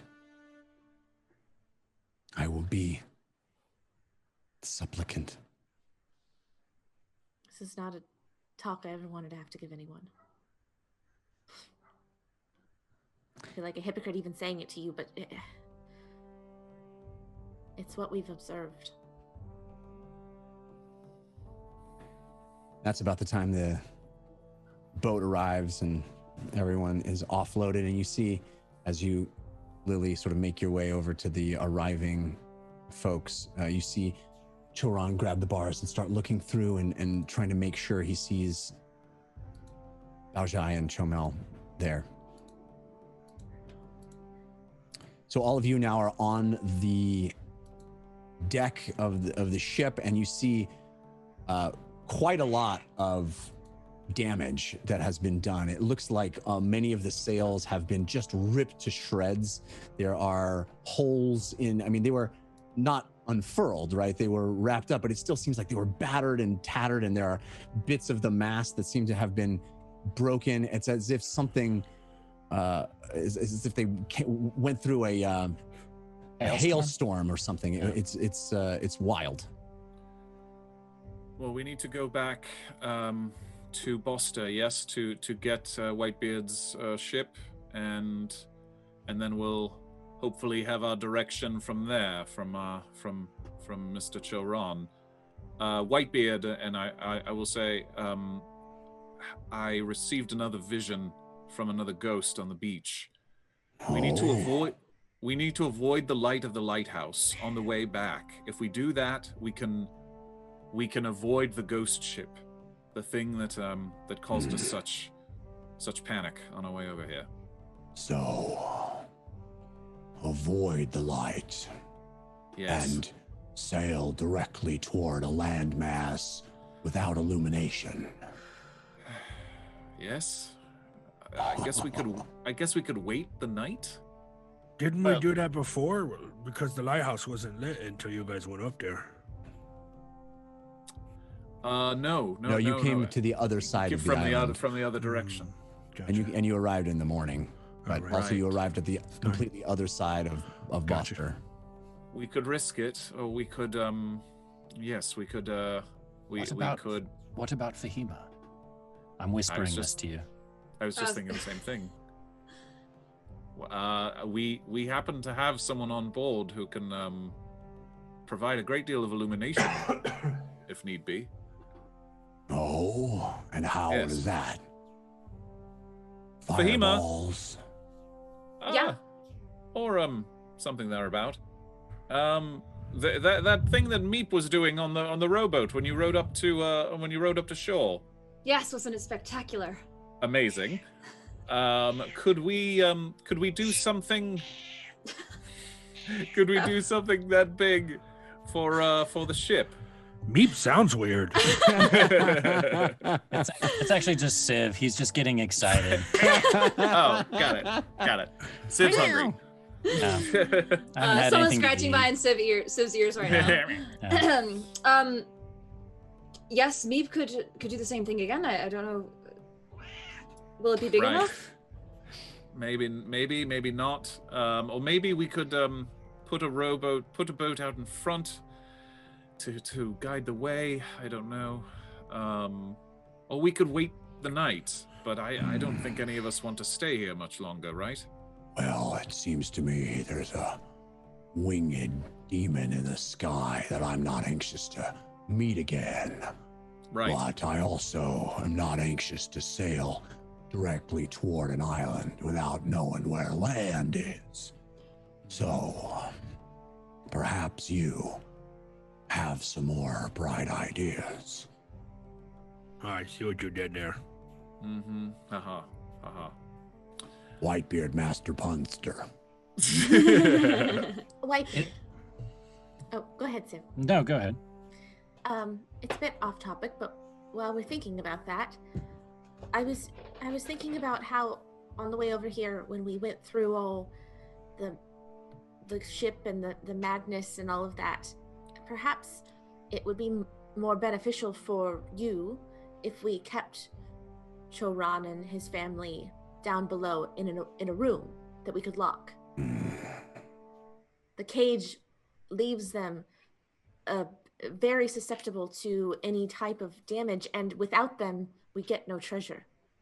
Makes a lot of sense. It is in our best interest to have them down below.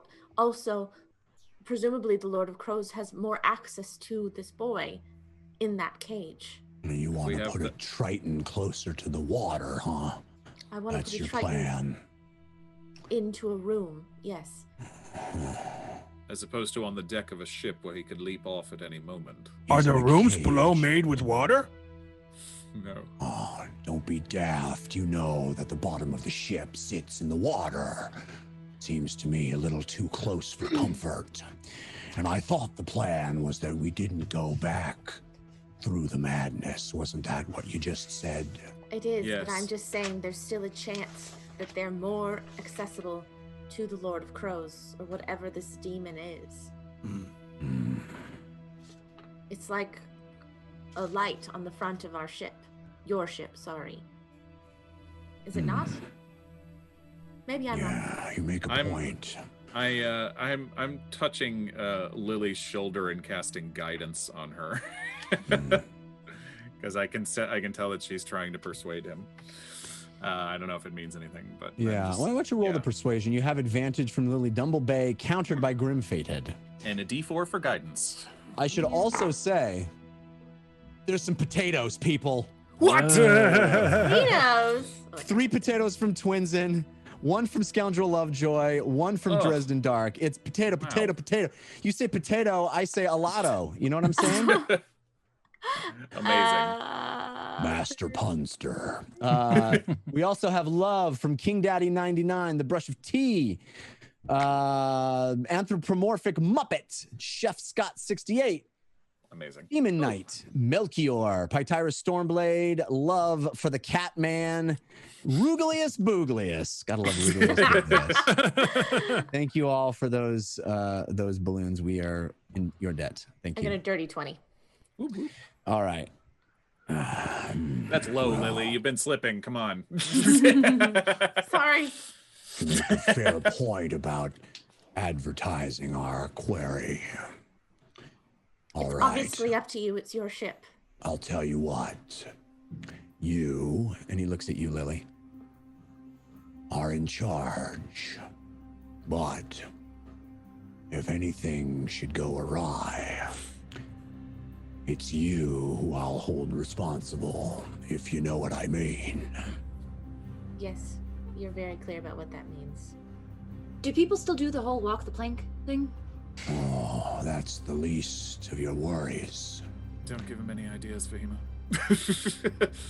Jeff, out of game, when we were sailing up this way, was the lighthouse beam of light one straight beam, or was it a lighthouse that actually revolved? It was the light? one straight beam. It was. I tried to describe it as we were going, that it was this eerily focused pathway. It behaved like a bullseye lantern. Yes. Okay. And it created this path, and that's the same path that the ship, as you were heading straight for the island, and even when Whitebeard at one point tried to change course, you sort of couldn't, and the ship was coming right at you and intersected you along that plane, along that singular pathway that seemed to be illuminated from the lighthouse. So, in theory, if the beam of light is projected in one direction, wouldn't we still be able to see that light without being inside of it? If we were sailing around, you see what I'm saying? Yeah. I mean, theoretically, if you came off that plane and you saw, somebody holding a flashlight, you could see a beam of light off to the side. It's certainly something that, in normal situations, would be intuitive. Okay. Sure. So, I'm gonna, James, unless you stop me, I'm gonna pitch that idea to Whitebeard. Please, Captain. I had a thought. Since the beam of light coming from the lighthouse is stationary and doesn't change or move or move around or revolve, could we not sail off to the side of it, still using the light to be able to tell where land is without actually being in the beam itself? And he thinks about that for a second, and then he turns and looks at Fahima and James, and he says, "You're the mages. You tell me." Well, I know your Saugus is impeccable when it comes to steering vessels. He's the best. Right. You're looking at the mages, but you're the prolific pirate. Have you not ever snuck up on someone before? Snuck up on a place that's dark? Tried to get there with stealth? You must have done this before. I don't think I like your tone. You're the ones telling me you got a vision. That the only way to avoid the madness is to steer clear. So you tell me, how clear do we need to steer? I was told avoid the light of the lighthouse. So if there is a clear beam of light in one direction, that points to a certain point, which apparently was the point where this island used to be, before the wardens broke it off and moved it. Amazing as that is to say. Then as long as we avoid that direction, I mean that space, I think we can make it work. How fast does the ship sail? fast ship. You set him up. Too bad you can't do a victory lap around your webcam. It made the Castle Rum, and I think we all know how many pint sips it took to do it last time. Well, I'm sort of brainstorming if we could send something ahead, as long as it was fast enough to stay ahead of the ship, to sort of scout the way. Ugo can't row fast enough, that's for sure. Right. What? Well, No, it's not an insult. You're an amazing rower. Or if we had, my parrot who could fly ahead. Right. But I don't think she'd be fast. Parrot into madness for our benefit. No, just into darkness. Oh, all right. Well, it's worth a shot if you think we can keep the light in our view and get a sense of where the island is. Saugus, do you think you can do it? I can try. I have the utmost faith in you, sir. Lily, does this all sound good to you? Because apparently it's you who's on the line with this plan. Yes. I mean, I don't have a better solution. We're kind of stuck between a rock and a hard place here. Either a winged demon comes down on us in the middle of the night, or we crash into the shore, or we sail into ghosts. We go back through another cloud of madness. Which one was the rock in that? The middle one. Oh. I think we should put our trust in Saugus. Personally. Agreed. Oh, well. Thank you. Saugus, of course, the turtle helmsman of the tardy plunder. If Choron and if Choron's being let out of his cage and everything, and as that's happening, I would like to warn him what I've noticed about his wife, and that his wife might be or I know they're not married. Baojai. Yeah. That Baojai might be suffering from some of the madness that came from the ghost ship.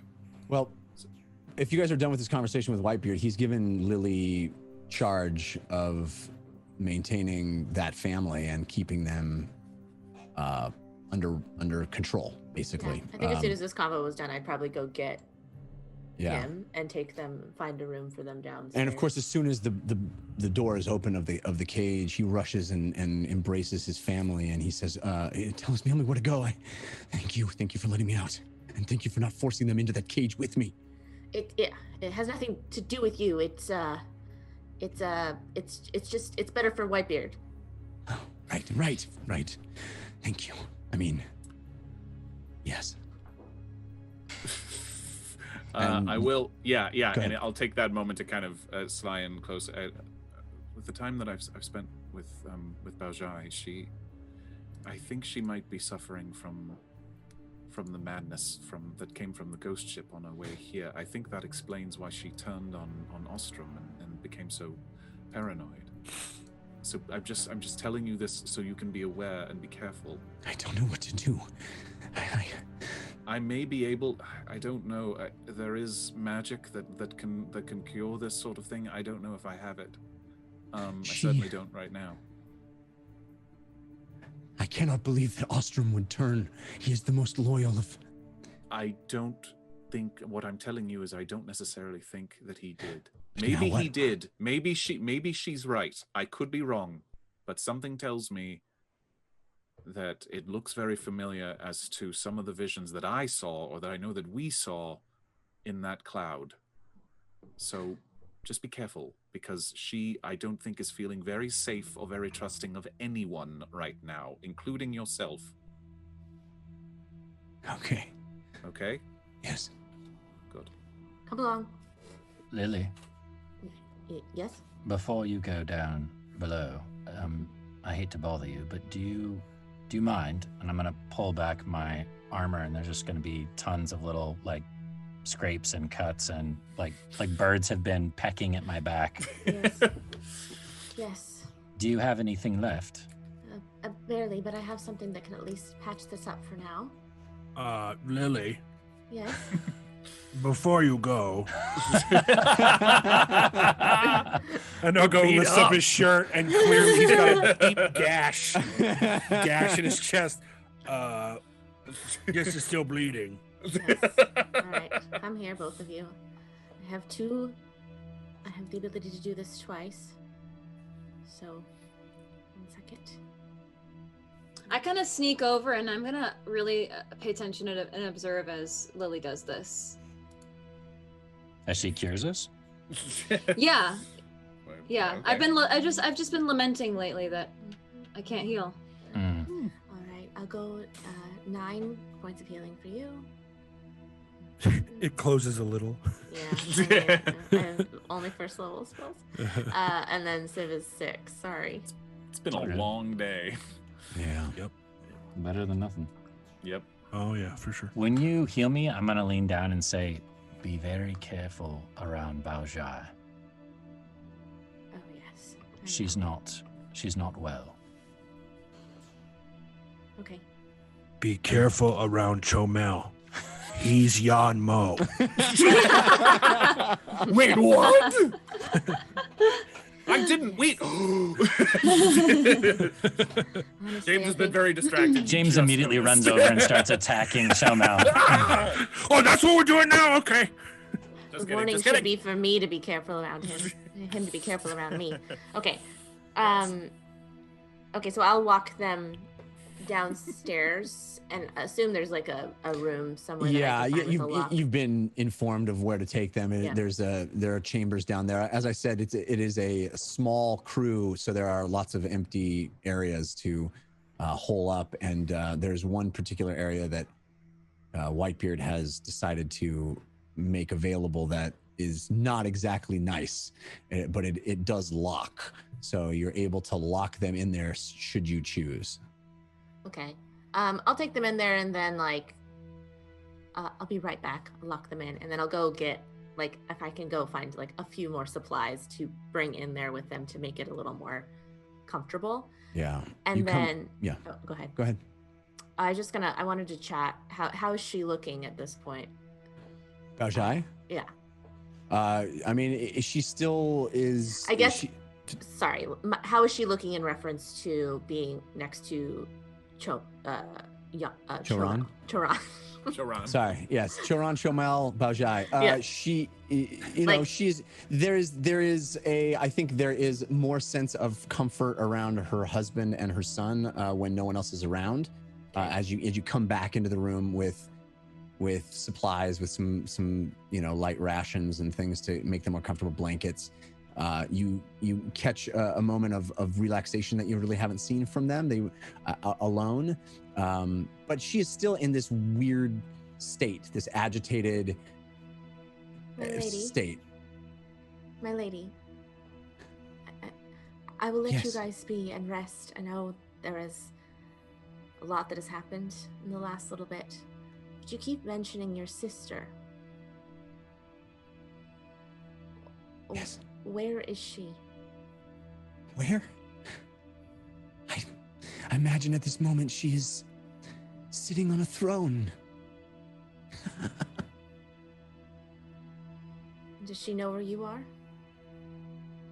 Or Gods, I hope not. as we take you back to land and presumably you have your freedom again, I hope. Is this something we need to be concerned about? I will be concerned about it till my dying day. What is And then your name? Choran steps forward. Do you know of anywhere we can go? Anywhere safe? I don't know what's safe here. But I will think about it, and I will try and find a place. You hear Chomel. Dad? You said you'd take me to Bingle. I know, son. I know, but I don't know if that'll ever happen. If you ever go there, it's a very special place. Full of very special people who would do anything to protect you. They would not harm a soul. Dad, we have to go to Bingle then. I don't know, son. I need you to stop right now. Stop. But Dad, you promised. Son. This situation has changed. We will discuss this later.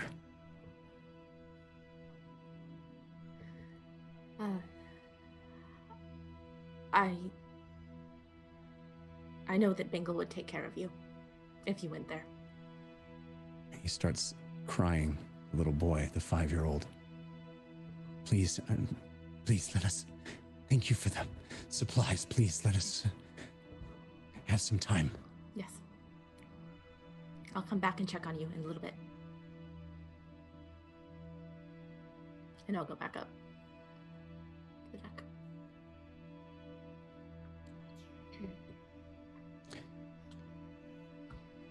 All right, you return to the deck. Do you mind if we take our break here, Jeff? It's a good idea. Good idea. This will be our intermission. Let's thank some folks. We have... I don't have my screen up. Hang on a second. We're gonna take a brief intermission. There we go. Shayberry, Subatai the Smithy. That's a pretty cool new name. I haven't seen before.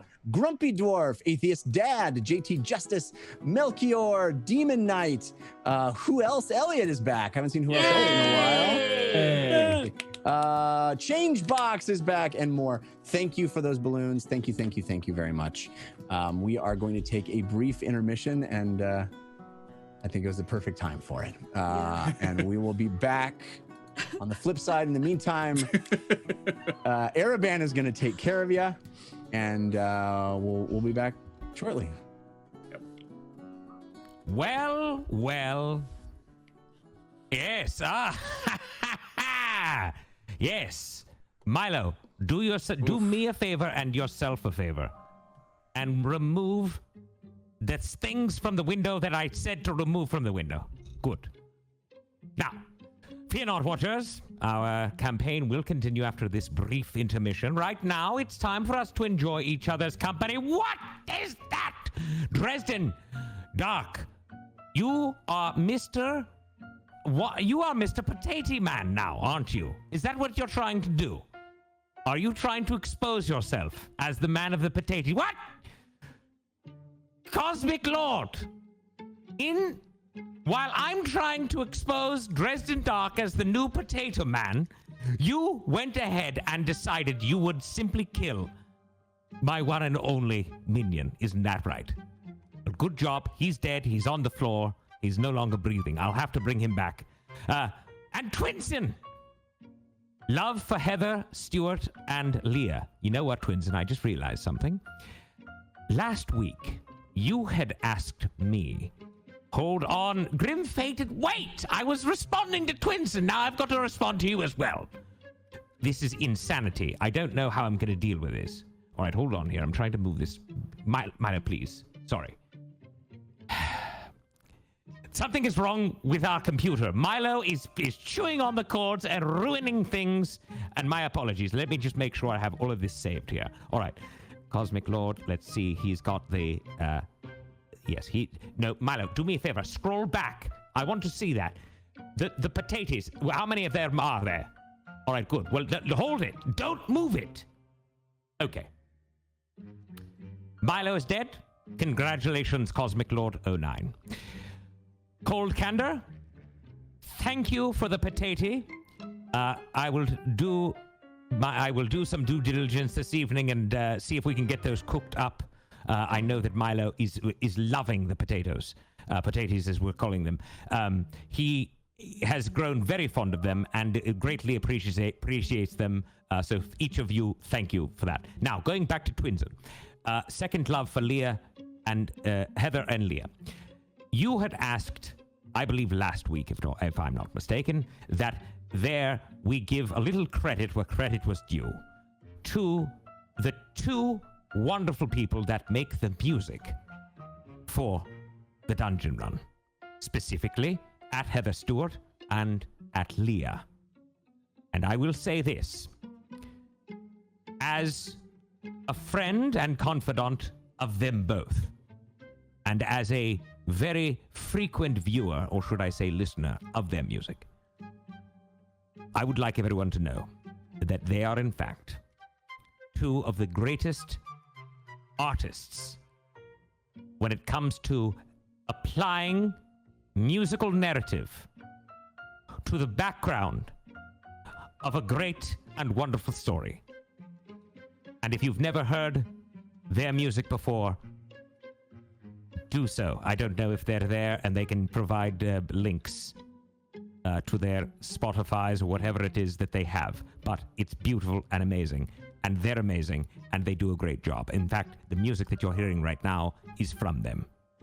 The silliness. What even is this? Can you turn it up? Can someone turn it up? Milo, turn up the music. I want to hear it louder. Ah, yes. There it is. I had to turn it up for myself. Actually, I had Milo turn it up for me. All right, look. There's a lot of potatoes being dropped. Captain Critical, thank you. Very nice. You have to understand, these are not small donations. These are quite big. And we do greatly appreciate them. And please understand, though, you do not need to give these. As a matter of fact, I would request that you stop. And here's why. Because if you keep giving them, then I'm going to have to do something outrageous. And I don't want to do anything outrageous. It's a bad idea. You see. I know it's love. No. I understand what it is. It's love. But I don't want to be put in this position where after a certain number of them, then I have to do something crazy. Like, I don't know, take off my robe or my shirt or perhaps my necklace or maybe do a dance, as Vanderslice is saying. I don't want to do it, but I feel the need. I'm worried, I should say, that I'm going to feel the need to do so. So stop giving. No, Twinsen, stop it. I have a feeling bad feelings are coming. Don't. Quit it. Quit. Oh, goodness gracious. Vince Ruth, number one. Milo has now exploded. He's on the floor, and he did have a dinner this evening of chili, which of course means now things don't look so good in this room. No, that's the truth. So we're going to get that cleaned up. Again. I heard what? Yes, Deadpool 1980. I want to go back. I'm sorry. I'm very. There's a lot going on here. The Candle Queen had mentioned earlier that if you did 100 potatoes, that she would do a candle stream. Well, I'm telling you right now, Candle Queen, I won't allow it. I will not allow it. I will come in there and I will force it to be shut down. No. Stop it, Twinsen. Stop. Enough. Because no one but me will be making candles on this stream or in this broadcast. No one but me. I will be making the candles, even though she's the Candle Queen. I will not allow it. Listen. No one can donate a potato for you, Shayberry. No one can, all right? It's not acceptable. Please stop, please. I think it's working, Milo. As long as I keep telling them to no longer give them, they'll keep giving them. Look at them. They're like crazy ones. I love being so smart. Grim-fated, you wanted to see Lord A make a candle. Well, look, I'll do it. Just get to 100 by the end of the show. Let me tell you something. You people are out of your minds, and I absolutely appreciate it and love it. And here's the real thing. I know that it's because you actually love the show that you're giving them and not because I'm saying anything. But at the same time, we here at the Dungeon Run do want to appreciate you and tell you that we greatly thank you for all that you have done for us. The very end of the day, this show only matters because of the people that watch it. So thank you again. And because I'm on it, of course. But just stop with it. Jared! Jared, wait a second. You just gave an emoji of a potato. Well, these people are actually giving potatoes. I feel like that needs to be walked back. Perhaps now we even need to give a potato or something, because that's just strange. Dresden Dark, again, thank you. Twinson, again, thank you. I'm actually shocked. I really am uncomfortable with this, because at this point, I don't even know what to do. Miko Blico says, Lord A, ketchup, mayo, or brain sauce with your fried rice. No, Miko, I cannot eat them. No, let's be very clear. As a matter of fact, I'm pretty sure that I am allergic to potatoes, though I haven't had one yet. Any other food that I've eaten other than a brain has always culminated in some sort of squidding or inking of sort. Twinson, is that another one? What are you doing? Now, perhaps this is obvious to everyone else, but are you drinking, sir? And if so, congratulations and continue, please. This is phenomenal. We are at 30. All right, well, this should just be out. This is out of control. No more potatoes, but Grim-Fated is giving a disadvantage to everyone. This is insane. As a matter of fact, I would have to say, out of all the shows so far, this is far and away the most out of control you people have become. And I can't say anything other than I love it. All right.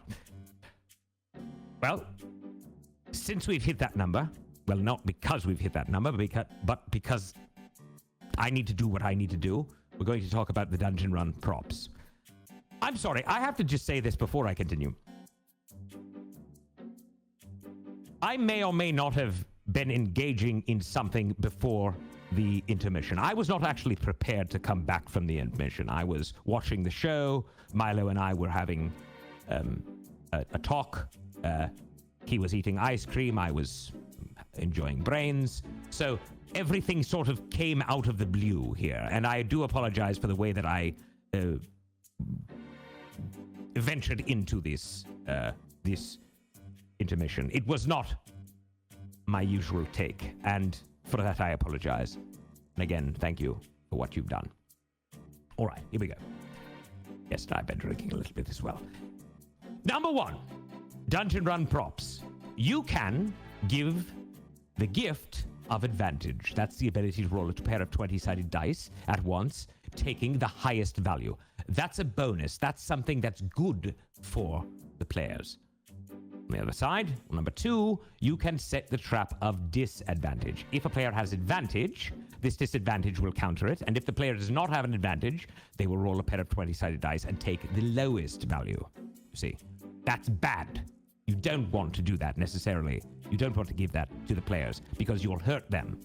However, if you're Grim Fated or part of her ilk, then perhaps you'd like to do that. Please note, when you give an advantage or a disadvantage, please specify which player at the table it is for. Or again, I will make the choice for you, though I did mention that at the beginning of the show. I'm mentioning it again. Next, there is Show Love. That's that blue balloon. That's our celebratory item.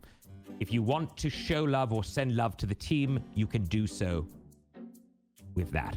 Or, it seems, if you're a bit more of a risk taker and you are interested in shocking everyone, you can drop a potato. Quite honestly, it makes me uncomfortable when I see them because I don't really know what a potato is. You see, Dungeon Run... the Dungeon Run, that is what I was talking about. It's very... I don't know exactly how to respond to it, so... 31, yes. Wow. All right. Finally, there is also Milo's Ball. But please, again, that should be relegated and left for maybe even after the show. Please just don't drop them at all, because like I was mentioning before, if you didn't already know, they kill Milo. And Milo is my minion, and Milo does things for me, like grab my spritz at the beginning of the show. Sometimes he grabs me a beverage. Every so often, he will even clean up his own feces off the floor. That being said, Twinsen has killed, has exploded, has re-exploded all of the pieces of Milo sitting on the floor. So now I've noticed, I didn't know this has actually happened. So when Milo explodes from the second of Milo's balls, each of those pieces then explodes, and those pieces then explode, and so on and so forth. We now are completely ridden with bits of Milo, and I do not know how long it's going to take to bring him back from this particular set of circumstances. He's basically, yes, Lord Corwin, that is a very wise thing that you said. Milo atoms have become Milo quarks. That, it looks as though that's the case. We might need a couple of mages to come in here and actually do some work here, and maybe some even wizards, and bring him back to life, because I'm not really sure I'll be able to do it. Okay, now, we get through everything? I think we did. Oh yes, finally, last but not least, we're not using force cards anymore. So, force cards, you won't see. Those will bring back when the show goes back to the studio and we're all done with this whole social distancing thing. All right. Twinsen, would you mind if I simply called you the Potato Man? Would that satisfy you? Would that stop you from doing what you're doing? Or would that just cause you to continue? Because what you are doing now is starting to scare me. A spud stud is what Goofus McDorkle is saying. He is a spud stud, or a potato daddy. A Fahima would call Twinsen a potato daddy, says Just Jules. What did you do that for? Twinsen, at least split them up into two. Why would you do... That's 2 in 1. Oh my goodness. Do you own a yacht? What do you do for work, my good man? This is out of control. Like, really? All right. Twinsen, what would you like us to do? We are here. I am ready to. Would you like me to stand up and strip nude? I'll do it. I mean, I don't want to, but I will. All right, I'm kidding. I won't. No, they're telling me not to do that. All right? The producers are saying do not strip nude. I understand. Thank you. Yes, they're saying do not. Lord Araban, please. We do not need to see that. I feel like we have to do something for him. Perhaps, well, what would you like, Twinson? I could cut off one of my arms. I could sever a foot. Maybe, well, I mean, I'd sever one of Milo's, but he's not with us at the moment. Better promo for Leah and Heather Stewart. Well done. Well, here we go.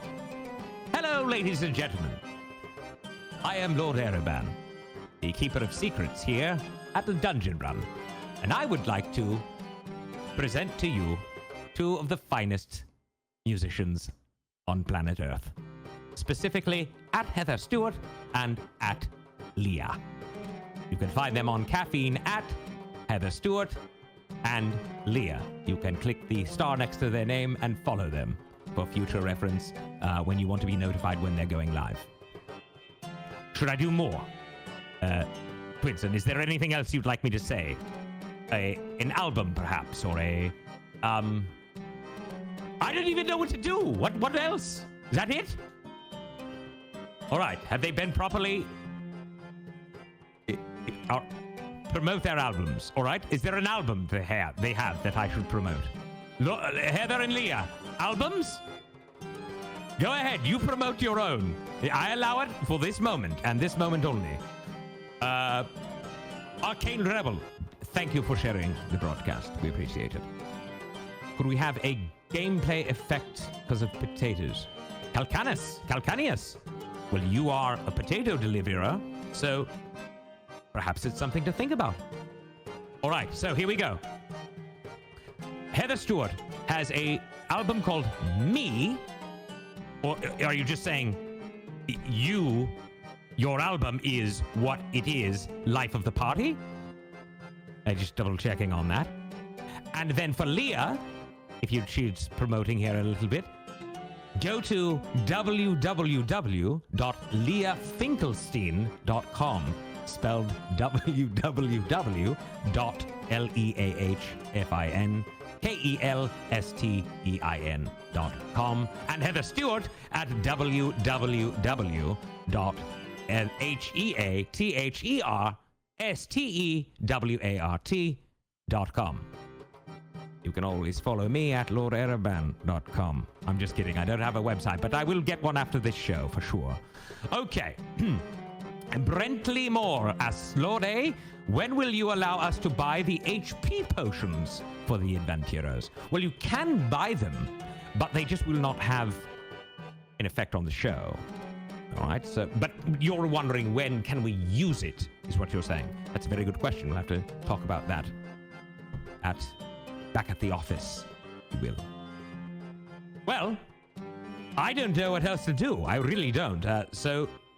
Because my brain feels, quite honestly, potatofied, like mashed potatoes. And not only that, but I know what you want to see. You want to see the show, and that's precisely what we're going to do. So, before we go back, I do want to say to those of you that have shared tonight's show, thank you. If you have not shared the show, I please ask you to do so, not show. And if you would like to share it, it's also good to include hashtag the Dungeon Run, because that then helps people understand where we are and what we're doing. Also, tell a friend to tell a friend. Yes? Good. All right. Well, that was an intermission of great exposure for Leah and Heather, and for those of you that love potatoes. And now, remember, I'll be joining you in your social conversation around the game, but until then, it is time to rejoin our adventurers. Yay! We're back. Hey, oh my goodness. What an intermission. Potato fest. First of all of the love is still not as much as Leah and Heather deserve. My goodness, their music 100%. live Truth. live composition into the show, live scoring is the word I was looking for. Every single week, it's extraordinary, and we are in their debt. Every single week, I send them a note after the show going, "You did even better this week. It was mind-blowing." So thank you all in the audience for recognizing that.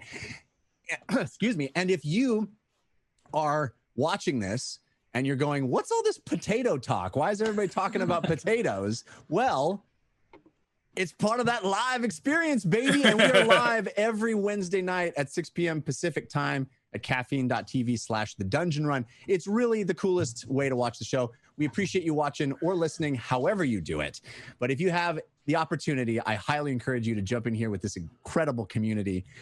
It is the best way to experience the show live, interacting with this awesome group. So thank you all. Thank you, potato farmers, for...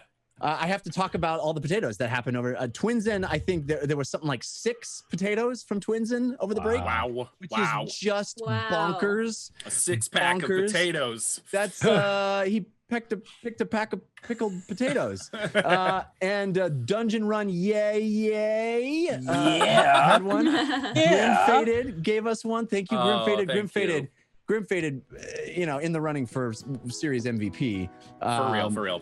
And we also got love. We also appreciate those balloons. It doesn't have to always be potatoes. Every single balloon is precious to us, and we are grateful for it.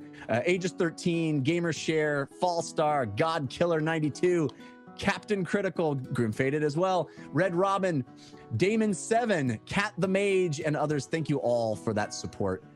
We're grateful to be able to do this show for you, and we're grateful that you like it.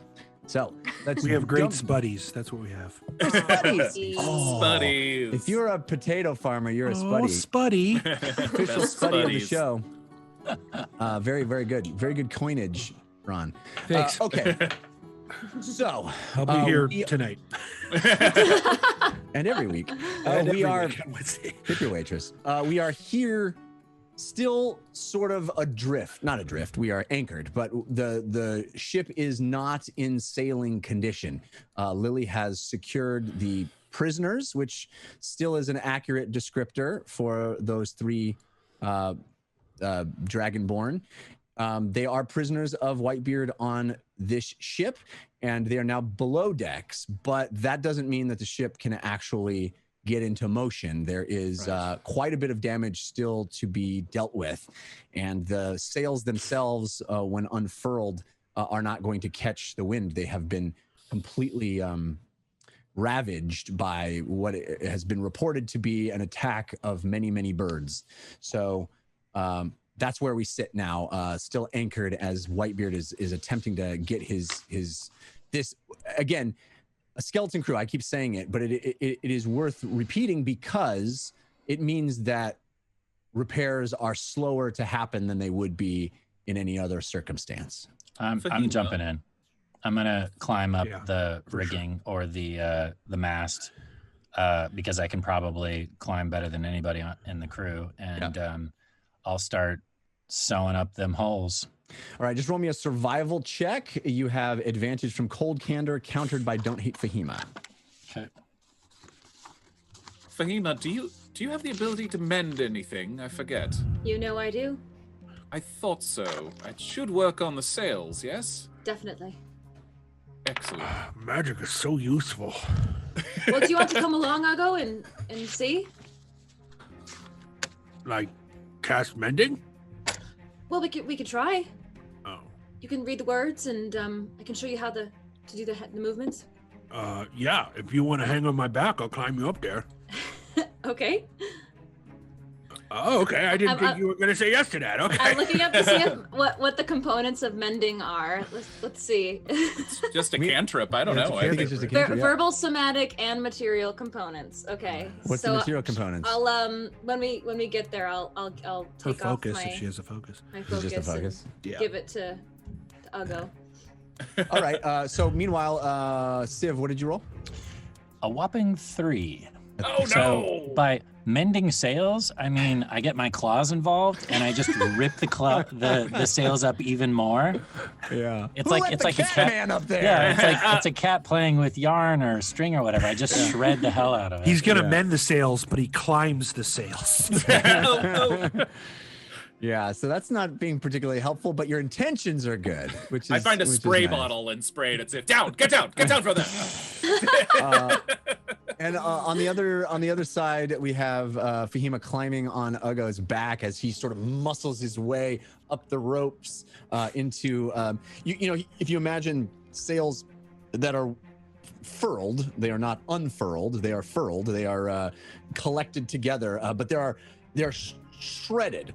And you see this, you know, this holes everywhere, bits hanging off, pieces of the canvas kind of frayed and loose.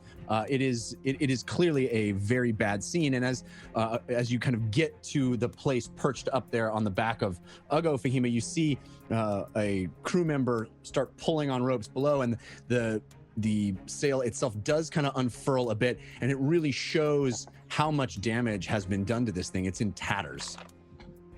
Oh wow. Okay, so I take off my necklace, my Freedy gem, and I give it to Ugo. Oh, well, that's pretty. So that's how I focus the magical energy. Okay? Oh, okay. So sometimes you have to use, for example, for mending, you can use 2 lodestones, but because I have this, it works and it replaces that. So the Like money. like using that's the spell cost is 2 lodestones or this necklace. Sure. Yes. Exactly. Yeah, like 400 Exactly, malls, Ugo. like Lily told me. Well, what's good about this is it's reusable. So then you do this with your hands. I can't do that because I'll fall. Well, also it's a bit like someone showing a 10-year-old how to juggle chainsaws. Right. Safely. It's a bit like, yeah, it's a bit like all you have to do is you pull the chainsaw and then you just start juggling it. That's all you have to do. Oh. You know, it is an extraordinarily complex and refined series of movements that are not easily like the thing. Oh, it's not just make, this. to you, it very well may be. Yes, you need There's words a as subtlety well. to it that is. Referendum. Well, we know I'm not good at that. Referendum. Referendum. And Reprimand. lay the gem on your chest, like so, so it's touching your skin. You're gonna have to do that. I don't want to fall. I'll hold it up. Okay. Referendum. Reprimand. Referendum. Referendum. You sort of flick it at the end of the referendum. Referendum. Referendum. Oh, I got it. Referendum. Time is slightly of the essence. Okay, maybe you should just do it. All right, just watch closely, all Yeah, right? okay, I'll watch you. And then all of a sudden, the sails start mending and sewing themselves back together. Individual threads of the canvas moving as Fahima's like kind of not even really paying attention. She's more looking at you, Ugo, and she's kind of like just doing it offhandedly. It is, you know, the sails are repairing themselves in front of you as if pulled by invisible butterflies. You know, it's just like it's a bit Cinderella as they're putting her together, right? It's that is not as simple as you make it look. Well, practice makes perfect. I will have to practice referenduming later. Yes. But again, this is not something that even Fahima would be able to snap her fingers and fix in a short period of time. Each of those individual tears and bits of damage requires your attention, requires casting of your cantrip. It is a laborious and time-consuming process to continue. I mean, you can mend the sail, but it actually is not, because it is death by 1,000 cuts in a sense. It is not something that is easily just sort of snap your fingers and it's done. So it is taking some time as Fahima on the back of Ugo is getting higher and higher and fixing more of the sails. But see, this is perfect, right? It's what we talked about earlier. Now you are helping me use my magic. But see, we work together perfectly. Yeah. Thank you. I will go over to Saugus and kind of be like looking at the map with him, talking about the path of the lighthouse, basically trying to find a strategic way to avoid it, hopefully. All right, roll me a survival check of your own. This is has advantage from Red Robin, countered by Grim Fated. Thank you, Red Robin. I'm Grim Fated. Yum. 7. Yeah, I mean, you are certainly not, even though you've spent time on this very ship 22 years from now, you're not someone who spent a lot of time navigating the sea, but you're attempting to be helpful, and you're trying to it's more about holding the map down in place for Saugus. Right. No, yeah, you do it. You do it, please. Jeff, I just had an idea. Yeah. I know this ship is new to Whitebeard and the crew. Is there a possibility that there could be a backup sail somewhere stowed on the ship? Go look. A spare tire hanging off the back. Yeah, well, when I realized that I'm obviously not going to be fixing the sail anytime soon, and I see Fahima working her magic, literally, I'm going to climb back down, and I'm going to do what I do well, which is loot, and I'm going to search the ship and try to find a backup sail. Do an investigation check for me. You have advantage from Grimsler, countered by Grim Fated. Okay. So much Grim. Not a Grim. This is much better. 17. So it doesn't happen fast, but you are able to get down into the bowels of the ship. In fact, it is down in the cargo hold where someday, 22 years in the future, you and this crew are going to be sleeping down here. So in fact, can I carve Civ was here on the side of the ship? Yes. So that when we get back to that timeline, it already says that. Yeah, if it'd be interesting to see if that's not gonna mess with your mind when you're there. Whenever this becomes a comic book or a graphic novel, that has to be in it. All of these little pieces where we're like, if only we had known. I will spend that extra, 1 to 2 minutes of me taking out my rapier and going shh on the side of this thing saying Civ was here before I go back up. All right. I'm sorry. Did I find a sail? 13 years from now, that board would break, and they have to repair it. No!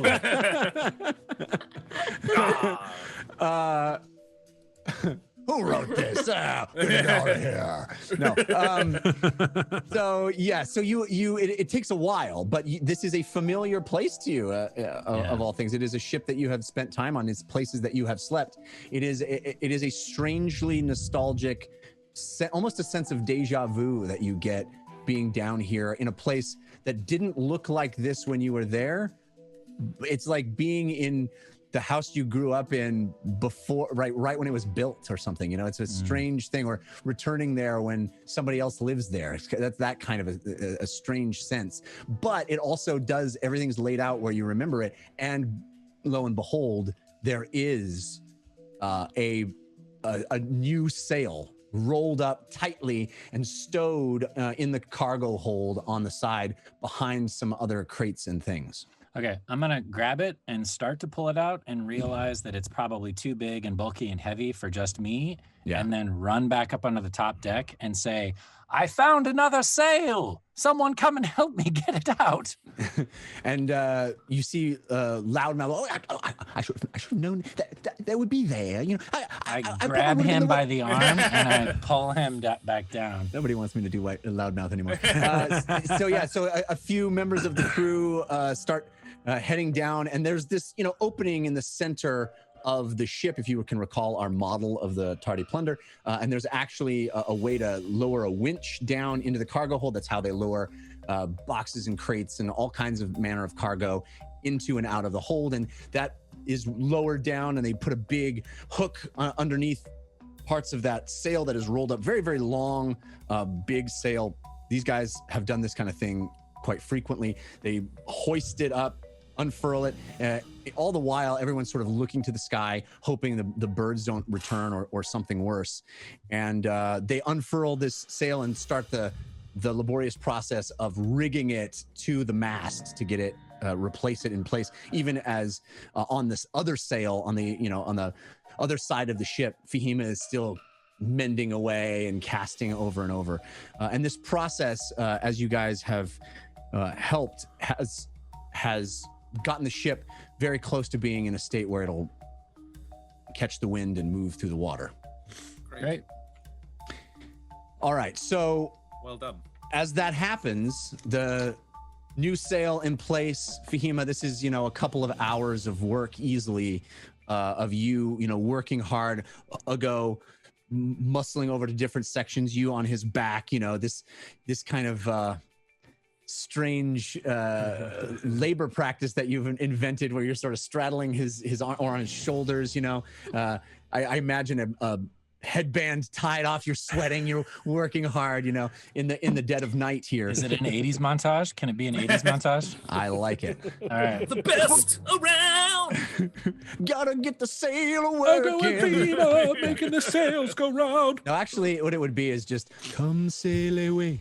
Come sail. Sail away. And I've already said too much. We owe someone some money. Somewhere Todd Stashwick is very happy. Yes, exactly. All right, so it is deep into the night, but the ship, as the sail unfurls and it catches the wind in a dramatic fashion, Whitebeard goes, "Raise the anchor," and just multiple deckhands start cranking away on the anchor, and this big bolted chain pulls up, water cascading off of it as the anchor comes up out of the water, and the ship catches the wind in its sails and starts moving through the water again, again through the mist, through this thick night, the moon up above with stars illuminating, but this low settled thick mist out ahead of you. And Saugus indicates on the map and starts making a broad gesture, changing trajectory of the ship so that it'll make a wide berth of that area, that the lighthouse, which is sort of impossibly still visible, right? A lighthouse wouldn't be this focused and this visible this far away from shore, but there's this crazy beam of light casting a pathway in the water, and the ship very intentionally veers away from that, makes almost a 90-degree turn and just heads out into dark waters. Great. Can I beeline it to James? Mm-hmm. James, Yes, will you do me a favor? of course. Will you go down below and rest and spend some time with Lily and the others? Yes. Yeah, of course. Thank you. Yeah, I'll go down and kind of, if Lily is sort of outside the door or whatever, I will go down and sort of to where the chamber where Lily and the family are. Yeah, and Lily, are you outside the door or are you in there with them? No, I'm outside the door. Okay. Yeah. Well, I'll come up and basically, plop down on the floor next to you or whatever, or stand next to. Do you want to Are go you find all right? a bed? No, I don't think I can sleep. I think, a little bit of a rest is a good idea, but I don't think a full on, slumber is a good idea for me yet. Are you okay? I've been better. I know. Are they how do they seem in there? I think how we all seem: confused, frustrated, scared. All the things. Yes. I don't have much words of comfort to give them, and I'm admittedly scared of the things I might say to a 5-year-old boy. Yes, it's a little bit like walking around, like a pit of spikes. Like you're afraid the slightest wrong step will send you tumbling over. Yes. I don't know. I don't know. I like to think that hopefully we've made a positive effect, but who has? I mean, we've talked about fate or destiny, and I don't. I hope we've made a dent, a good dent, in the boy's life, I hope. or at least given his parents the ability to make a much larger one. I mean, let's not let's not kid ourselves. We're spending maybe a couple days in this boy's life, hopefully. He's so young. Yes. I was thinking about that when we found him. When I was 5, you know, what do you remember from when you were 5? What are the things that really stick with you?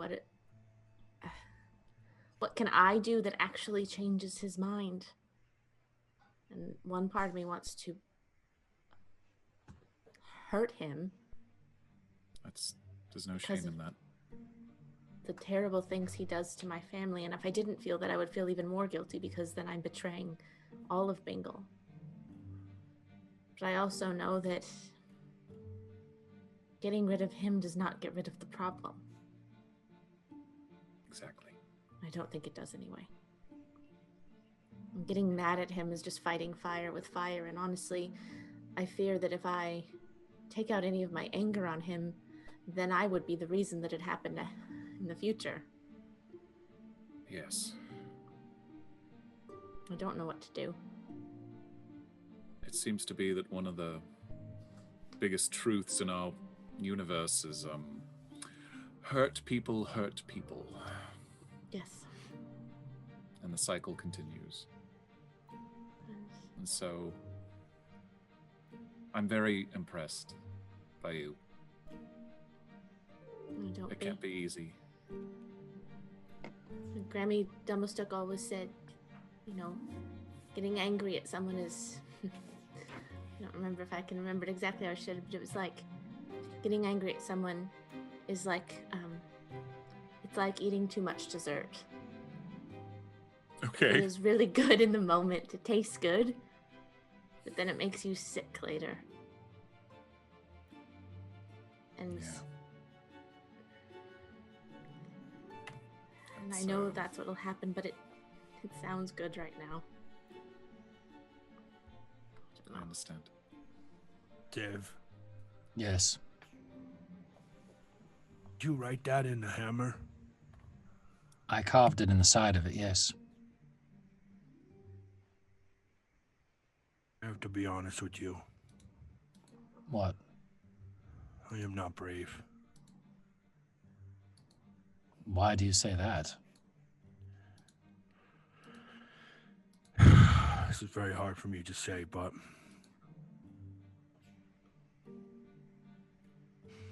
when I get rage, when I get angry,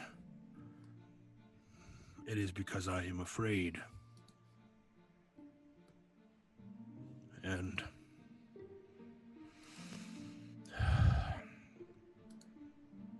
it is better to be angry, to channel that emotion into anger, for it to be a tool, than embrace my fear. What are you afraid of?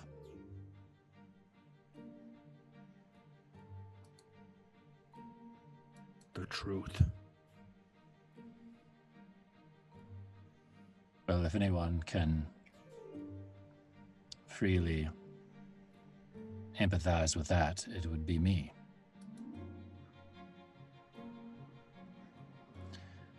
My friend, I need to ask you one favor, I'm afraid. You ask me many favors. Well, this one's a big one. Oh, okay. If we go through this cloud of madness again, and you see me turn, I need you to put me out of my misery.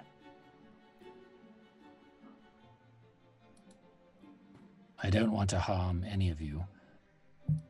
And the last time we went through it, I tried to kill James.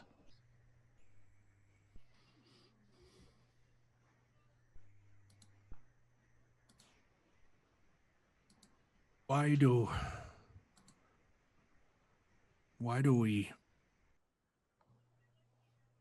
are we so quick to hurt things, Siv?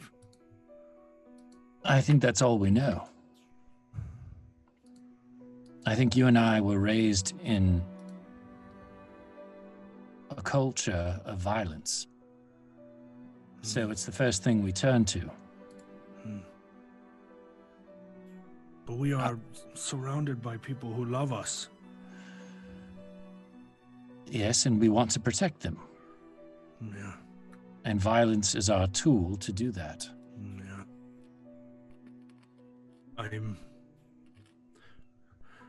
Lily makes me question, and Fahima, she's so talented and she's so smart. And I feel like I'm a very good rower. I row very good, both boats and hammers. But I feel like because it is the only thing I know, I am quick to use it. And Lily has made it very clear that I should not be quick to use it all the time. Dondo talks about an oath, and he is strong, and he can make people tell the truth.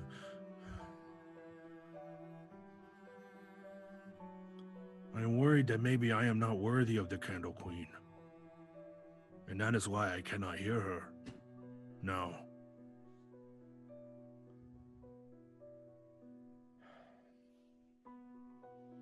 I'm very afraid, Civ.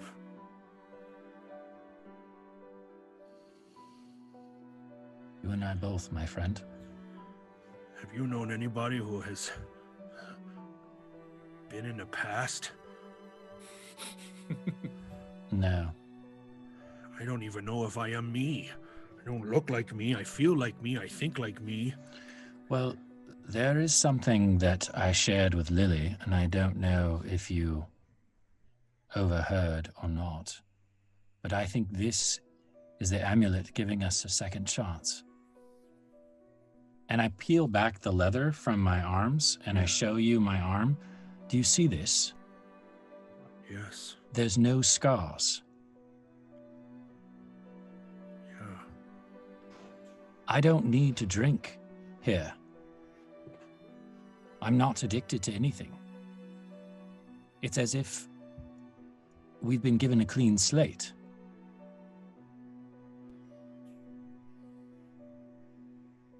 Maybe you're right. Maybe all of this is to teach Uggo that he is not in control of his rage as he always thinks he is. You're very smart, Civ. Not always wise, but very smart. And I am thankful for you. I am sorry that I was hurt and angry at you for how you feel about Lily. That was unfair of me. You cannot control who you love, and I cannot control who I love. But I think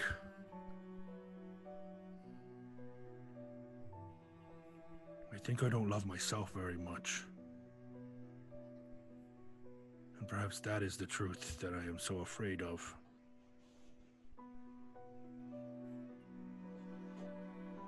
I put so much of my self-worth in all of you, my family. And sometimes that feels like the right thing, and most of the time it feels like the right thing.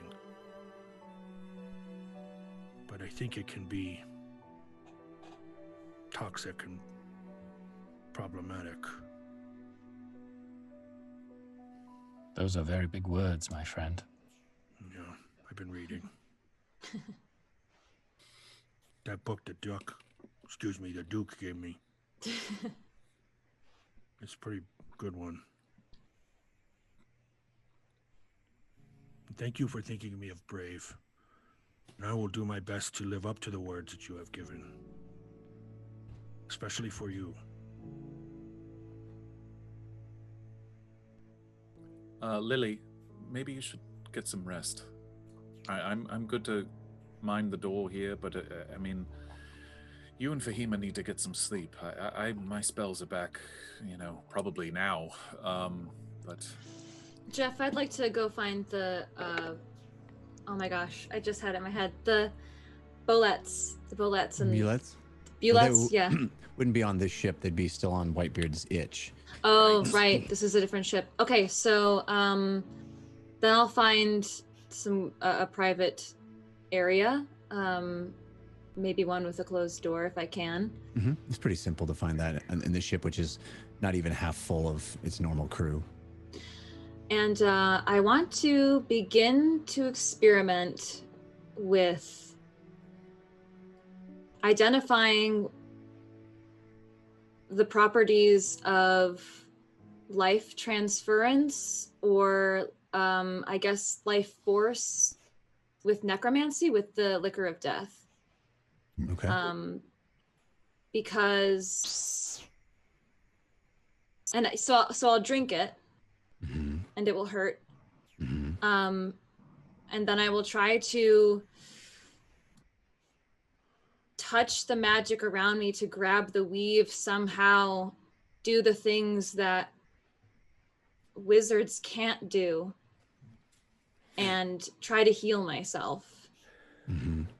And you feel that pain going down, and you reach out and try to harness it, try to harness some aspect of the magical energies, the arcane that you know so well, and you can't quite grasp it.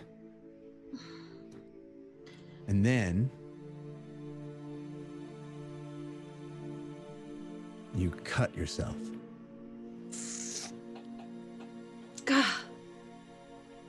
And you see the blood come up out of your veins. And you take the flask of liquor of the dead and you pour it on your exposed wound. As if sort of inspired. And as that liquor of the dead sizzles on the exposed blood and on the exposed wound, you look at it very closely, almost reminded of another time the blood came out of your hand.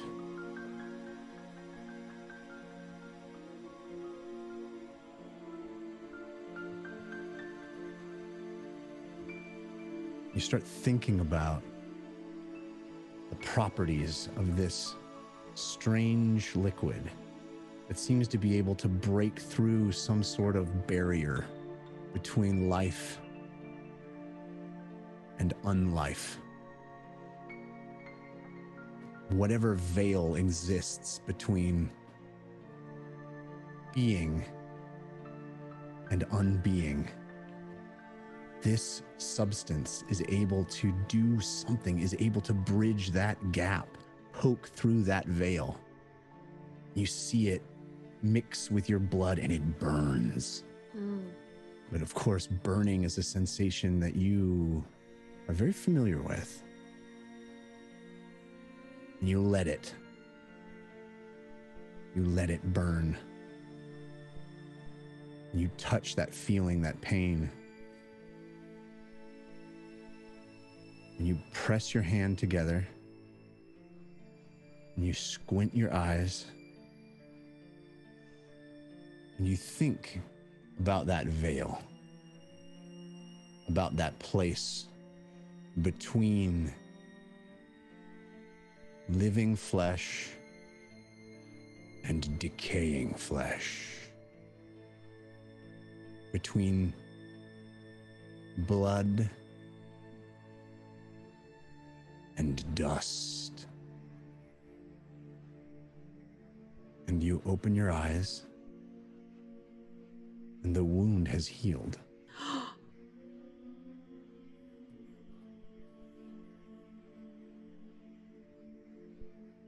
Wow. I do it again. You cut yourself deeper this time. Oh. And the blood drips plop plop onto the planks on the ground. And you realize there's some connection that you've established between hurting yourself and healing injured flesh. Yep. By the gods. I need to talk to Lily. Cool. Yes, you do. That was creepy. That was real creepy. That was super creepy. Amazing. James has been standing there the whole time. Next time Aggo asks me how magic works, I'm gonna be like, and slide over to Jeff Kanata to describe exactly how magic works. Well, it works like this, and she cuts herself. Fahima turns back to James and goes, "People in glass houses." Fair. I just want one pirate to have seen it and be like, Just dives off the backing edge of the slowly out of the room. I'm out. All right. So, Ooh. Lily, tell me, you said you were going to sleep. Is that right? You were headed to bed down. Yeah. James, are you gonna watch the door? Yes, I'll stay here. Yes, and I'll try to take a short rest here guarding the door. But no, I mean, it's been a long day, and we need you and Fahima rested. So. Okay. I don't want to scare you, but if anything happens to them, my long rest will just be the last rest that I ever have. Right. Whitebeard won't touch you. Don't worry. Okay. I just want to make that clear. Thank you. Of course. Yes. Okay. Yeah, there'd be a lot of people that would probably lay down their lives before Whitebeard gets to touch one hair on Lily. No way. No way. Yeah. Then I'll go find like a room to try and rest because I am completely depleted of exhausted. All right. So you feel the ship moving underneath you, cutting through the water, and this is sort of a. I would guess a rather soothing, even through all of the strangeness and horrors that you have seen over the last day or two. Yeah. I would imagine that Lily being close to water again is allows her some rest. Is there anything else? Go ahead. I was just gonna say before she goes to bed, I think Lily would have a hard time falling asleep and just say, Grammy, I wish you were here. I could really use your help right now. I don't know what the best thing is to do, and you always know what to say. And I don't know what to say. And I don't know what to do. Grammy? If you're here, give me a sign. I'm so sorry. I should just keep myself on mute. Oh my god. All I know is that when we get back to the studio, we're bringing your cat. Absolutely. Somebody really needs a cat familiar just so we can. I think You are that's the cat familiar. And you're the cat familiar. Sid, not now! I'm like pawing at your door. So good. Let me in. Let me in. And then I'll. So Lily, as you sort of say that little prayer, if I can use that word, that little moment of reaching out, it is not lost on you that as you conjure the thought of Will-O-Wisp Dumblestuck in your head, your Grammy, that the way you conjure her in your head, the way you imagine her, the way you remember her is with two legs. And because of Yan Mo, she has one. Jeez. Oh, dang, Jeff, dang. Oh. Brutal. Oh, God. I mean, true, but oh. Yeah. Ugh. Right? Thank God nobody died at the Battle of Bingle, because if any of them had A died, lot of people died. A lot of people Jan- died before the battle. Right. Bingle. Yeah. True, A true. lot of the Bingle community died. right? But if a Dumblestuck had died, Yan Mo would be, sorry, he'd be floating out to sea right now. Yeah. I mean, I think Lily's gonna have a hard time falling asleep, but she knows that she has to, so she'll lay there for as long as she needs to. But yeah, I think all of those thoughts are racing through her head. Grammy, the way that Bingle was. I mean, the last time I saw Bingle, it was decimated. Right. So. Yeah. And even though you saved it, as you said, you know, your friends Nilsson and Nelson, the Gooby twins, one of them is dead. There are many people who you were familiar with who you know were lost, dragged She knows, under the Jeff. sea. She knows. I just want to make it clear to everyone. Just reminding you how tragic everything is. Just reminding you. Just trying to tempt you to go into How a room and hurt a bad. 5-year-old. You So can Lily- prevent all Lily's- those deaths. Lily all you gotta has do loads is of one nightmares. thing. Hey, man. It's brutal. It's a True. game of choices. Oh, It's a game of absolutely. choices. Yeah. Okay. Is there anything else anybody else like? Anybody Yeah, else I'm would going to like give do? a big hug to my friend Uggo, Oh. and I'm going to tell him, you know what, my friend? Mm. I think everything's going to be all right. I know I'm not normally the one who's very positive, No. but deep down, Actually, yes, I know I'm usually the one that's most critical, yeah. but deep down, I think we've done something good today, saving this family, Yeah. right? Yeah. None of us- I told Choran that we were going to do it, and we did it. Yes, and none of us died. Well, we Right? almost did. I know. I almost died. I was almost I was older than an old orc. Yes, I was right there with you. That's why I've been talking to you about how I feel and fear and things. It made me realize a lot of things. Yes, and I think we were tested, right? And we came out on top. So we need to Whoa. take a moment to congratulate ourselves Mm. briefly before we go into another. When we love ourselves. Yes, I like that. good. Now let's go and spend some time with Whitebeard. Just in case we go mad, I want to make sure I take him with me. Oh. Yeah, that makes sense. You know, I like him. I'm What? sorry that he dies by my hand. I mean, I like him in that when he's not being a coward or a jerk, or most of the time. But he seems like there are parts of him that I just wish there was parts of him that would show up more often. You know what I'm saying?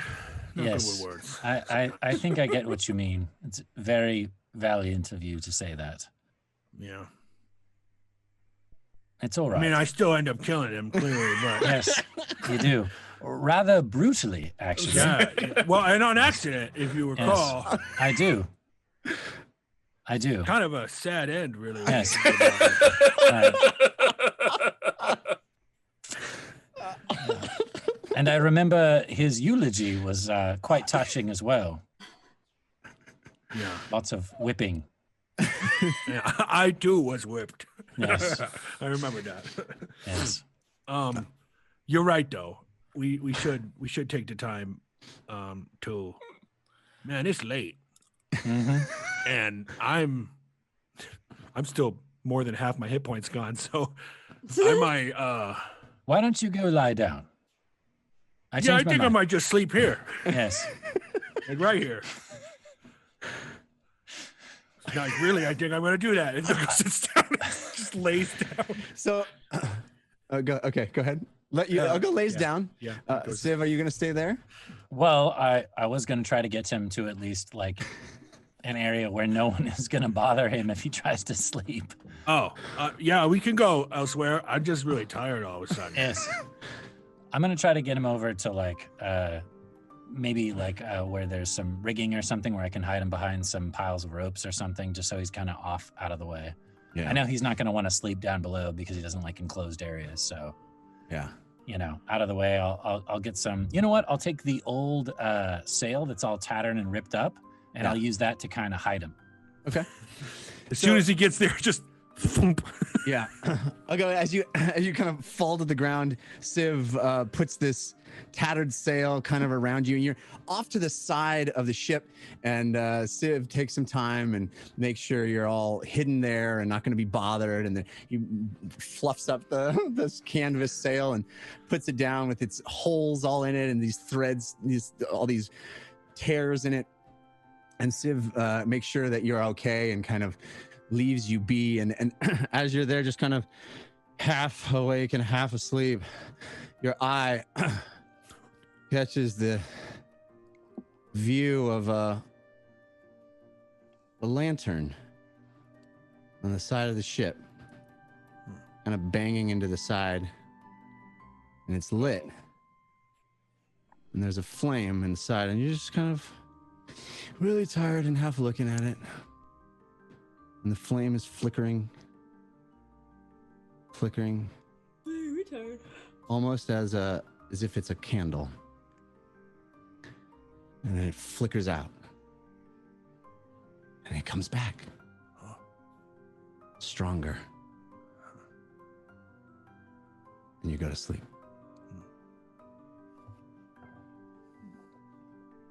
Civ, anything else? Are you going down to Whitebeard?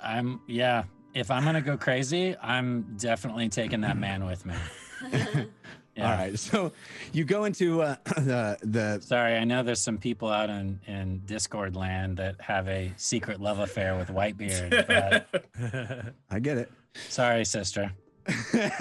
So, you make your way to what you remember to be Mervis's captain's quarters, but now, of course, Whitebeard is in there, and as you arrive, the door is even still open, and he's sort of inside, and he looks over at you and he says, Tabaxi, come inside. I wanted to talk to you. Oh, and I walk in and close the door. Yeah, have a seat. I'll carefully sit down in the chair. I need to ask you something, because I get the sense you're pretty savvy. You think this Triton is telling the truth about the treasure? Yes. The short of it, yes. The long of it, there's more to it than there's treasure. A curse, he says. That's what Loudmouth told me. Well, curses can take many forms. But I also think that if it's a treasure trove from the Shazengao, it's going to be protected.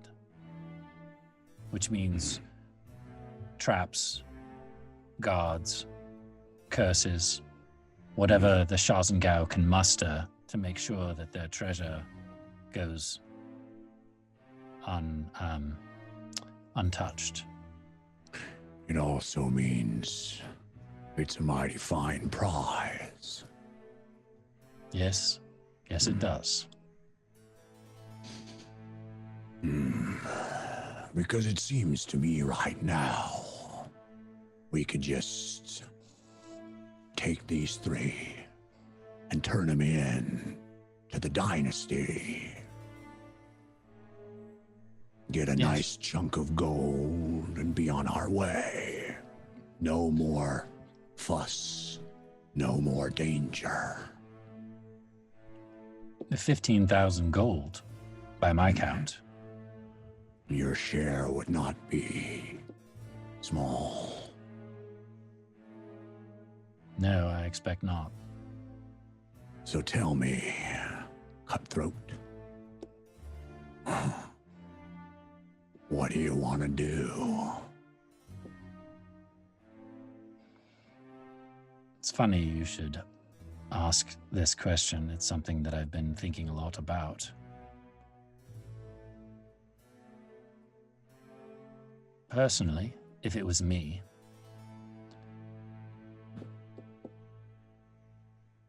I would turn them over. for the money. A bird in hand, so to speak. Yes. Unless Choron can prove that this treasure exists, other than the one trinket that he used. And he comes forward. He's a liar. No, I don't think he's a liar, but I think he is withholding information. And if we can't, Can't get the information out of him? if he can't prove it, Well, then, Shazengao it is. and we kill him, and we kill the boy. Why would we kill them? Aren't they worth more alive? Well, I assume that's what the Shazengao want to do. But maybe you're right. Maybe it's just a bring them back alive type of deal. Well, they're going to want to make an example of Choron and his son. The son will die, surely. His blood's tainted, and they don't want the royal line, to be tainted. This is my point. Turning him over for money kills the boy. I nod. Do you have a problem with that? And I'd like to roll an insight check if he hesitates. Okay. You have advantage from the Carson, and it was countered by Saint Thief. Okay. I know he's got a son, so Yep. not good. 9. I'd kill my own boy for 15,000 gold. Roll me a perception check. Whoa. Oh my god. Dark. You have advantage from Lily Dumblestuck fan, countered by the Carson. Whitebeard has out Whitebearded himself. Uggo takes everything back. This is perception? Somewhere you wake up. I was wrong. 16. Past Whitebeard. At the corner of the door, you see young Mervis listening. Oh, Damn. damn. And as soon as he hears that, backs away and walks into the darkness. That's gut punch after gut punch tonight, man. Wow.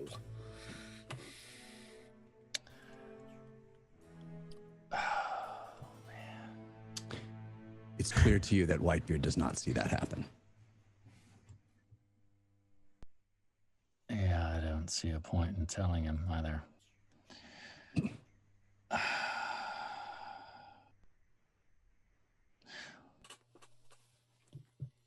Why are you asking my opinion about all of this? Are you on the fence? No. I want to know where you and your ilk lie on this. I don't want any pushback. I'll take it under advisement as I always do, but the promise of more gold and whatever else is in there. I watched a desert turn into a paradise before my very eyes. I've been around the seas, and I've seen my fair share of magic and iron. Never seen anything like that. It might be worth the danger just for this story. Yes, and they don't really pose much of a threat. So as long as they're alive, you can pursue the magical treasure And as long as they play along, you can always trade them in later for the gold.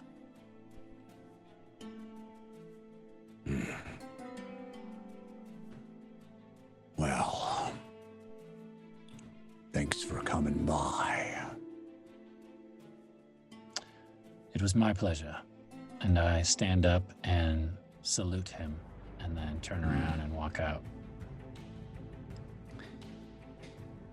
Anybody else have anything else tonight before? Well, I'll just be continuing. What do they call it? Like when you have to do an experiment over and over again to make sure it's actually true. Multiple trials.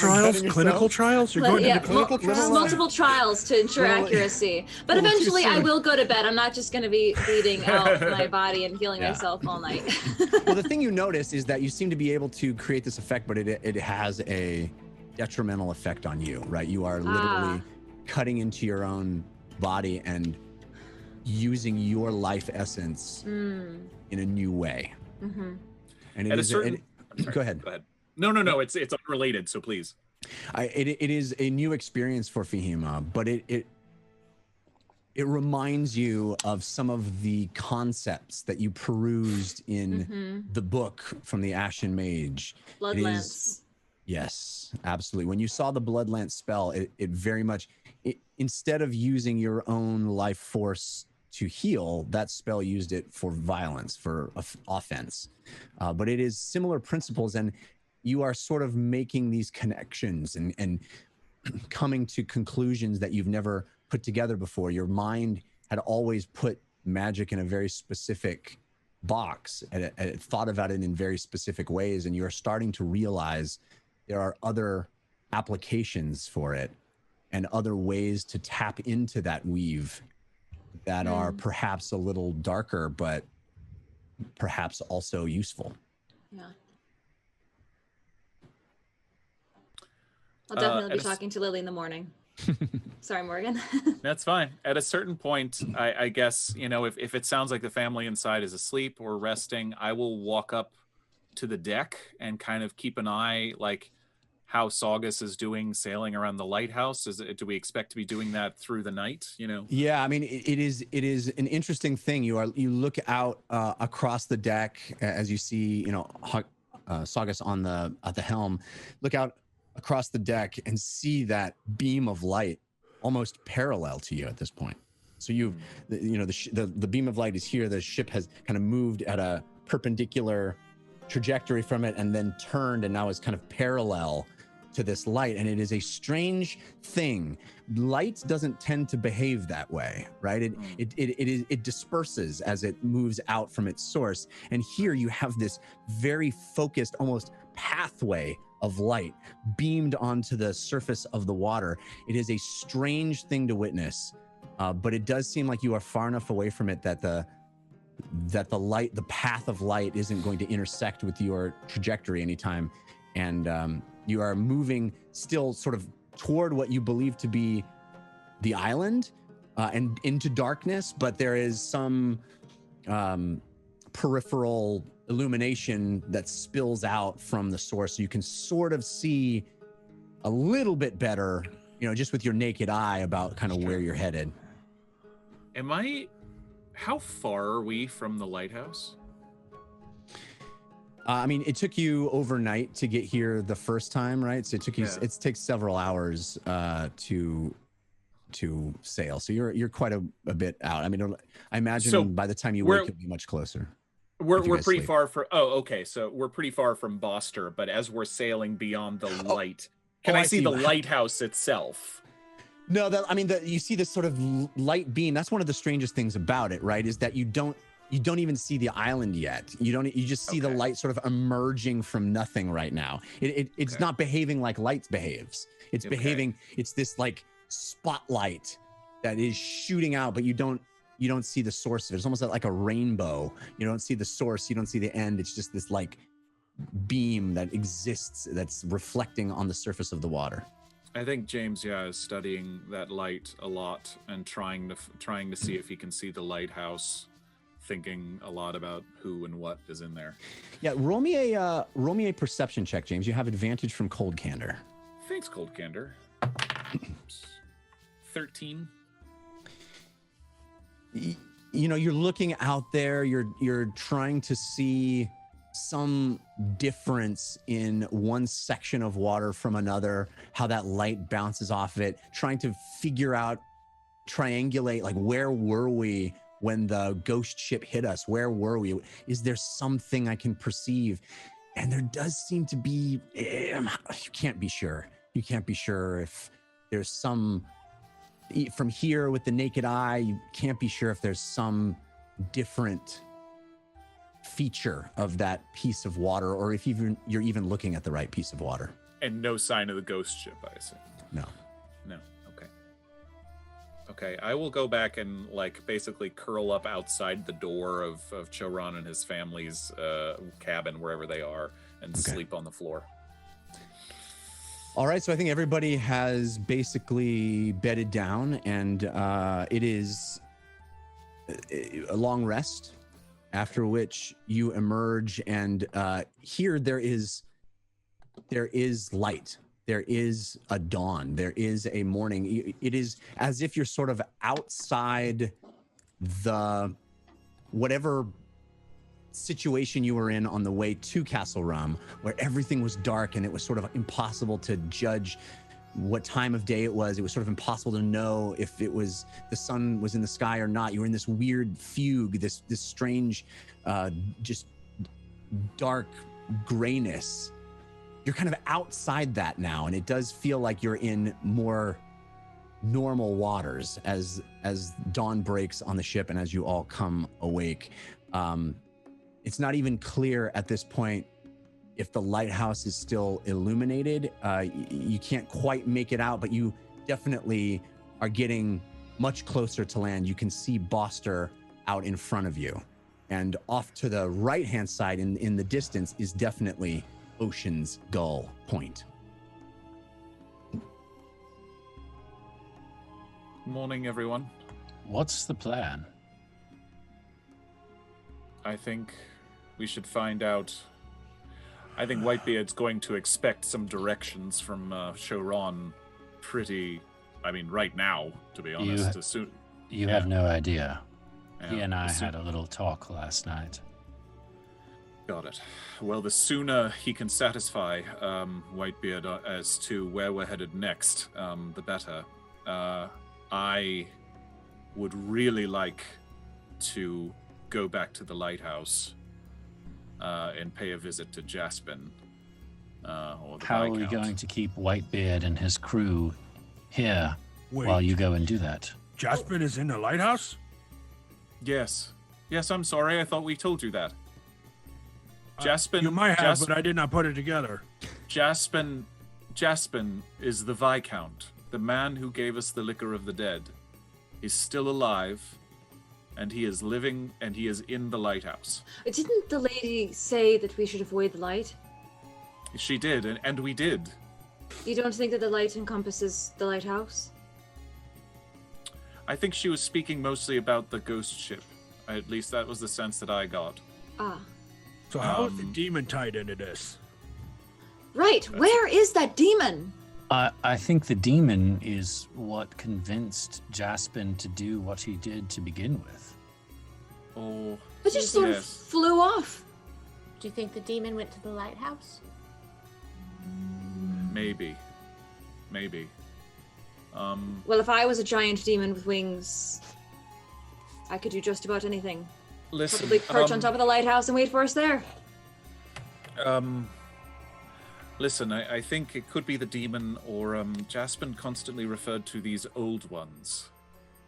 Multiple times. He said the old ones were, told him he was royalty.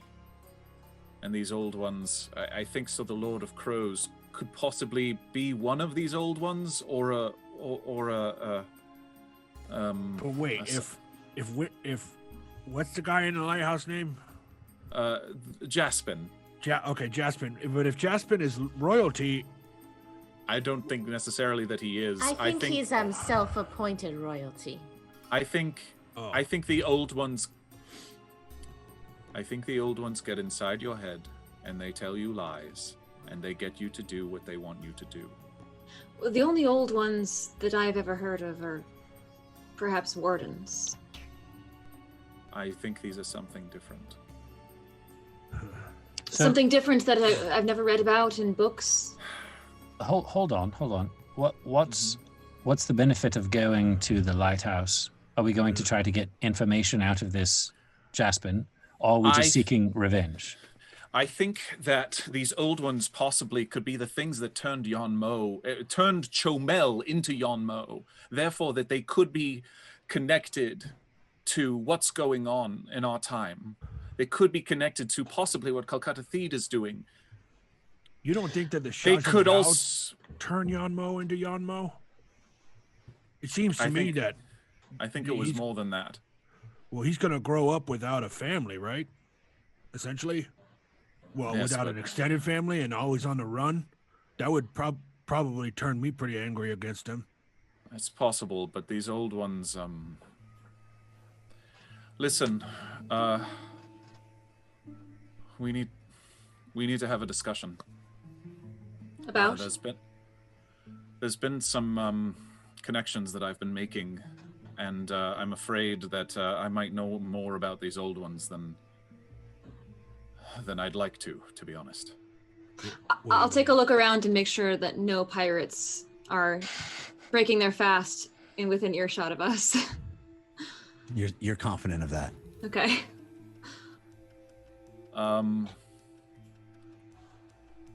I happen to know some things. Is my book from the library in my pack, Jeff, or is it back in our time? Back in our time.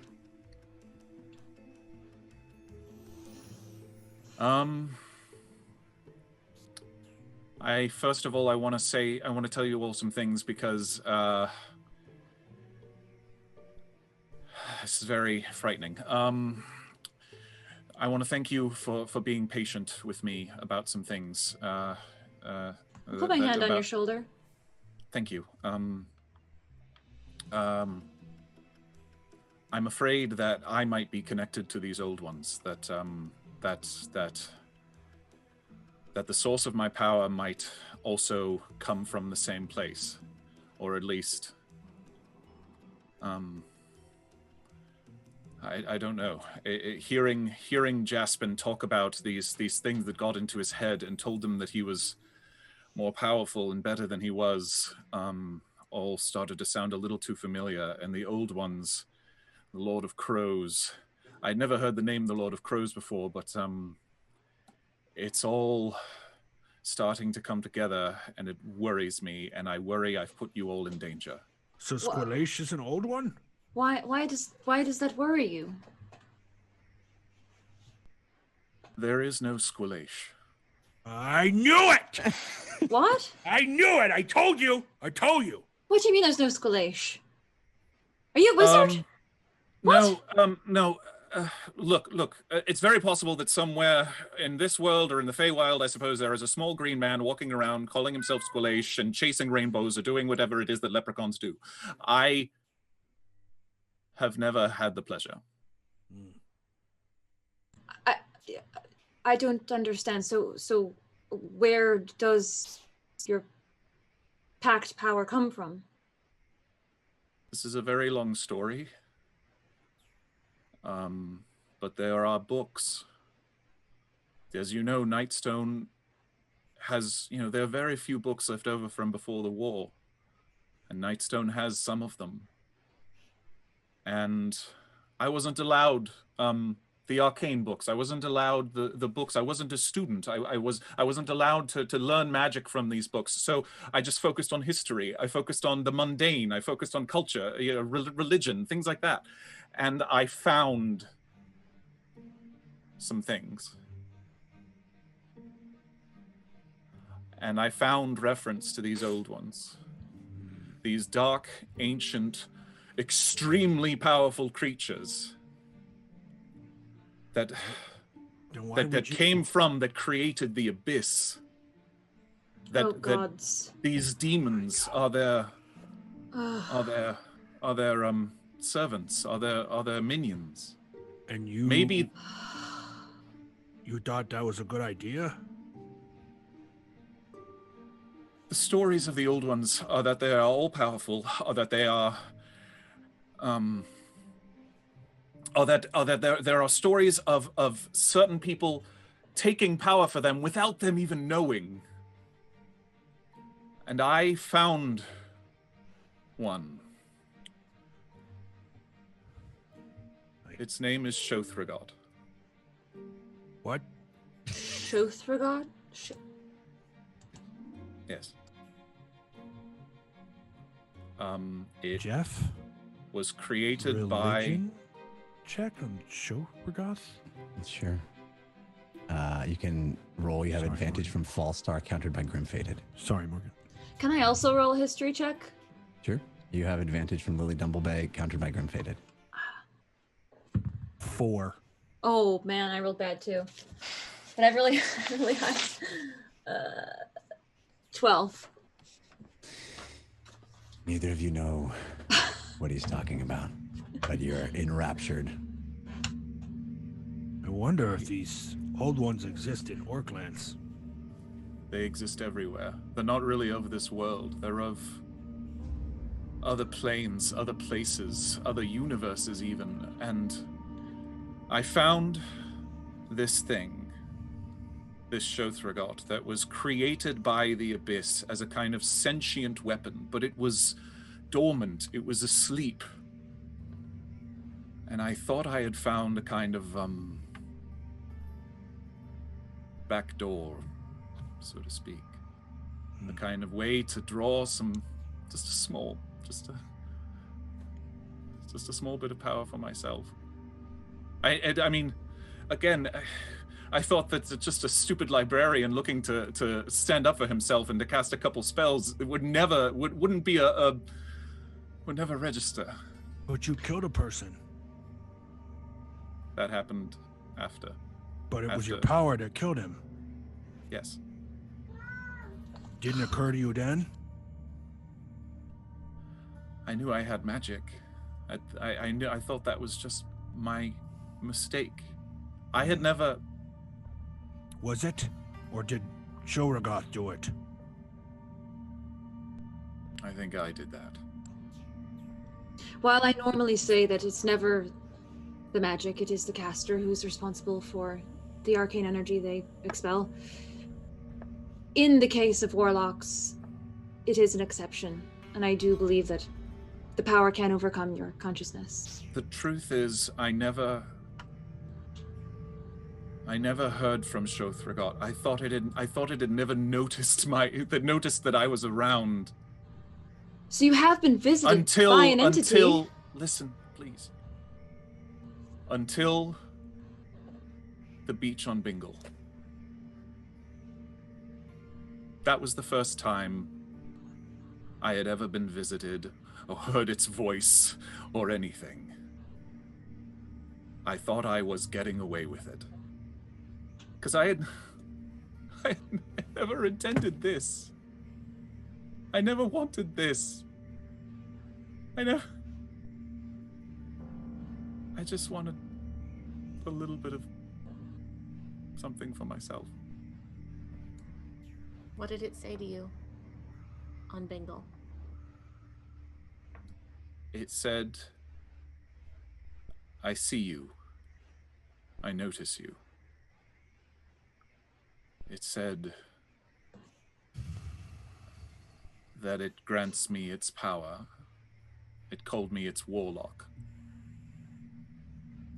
And it allowed me a question at that time. And my only question was, did I have my own free will? Could I do what I wanted with this power? And it said yes.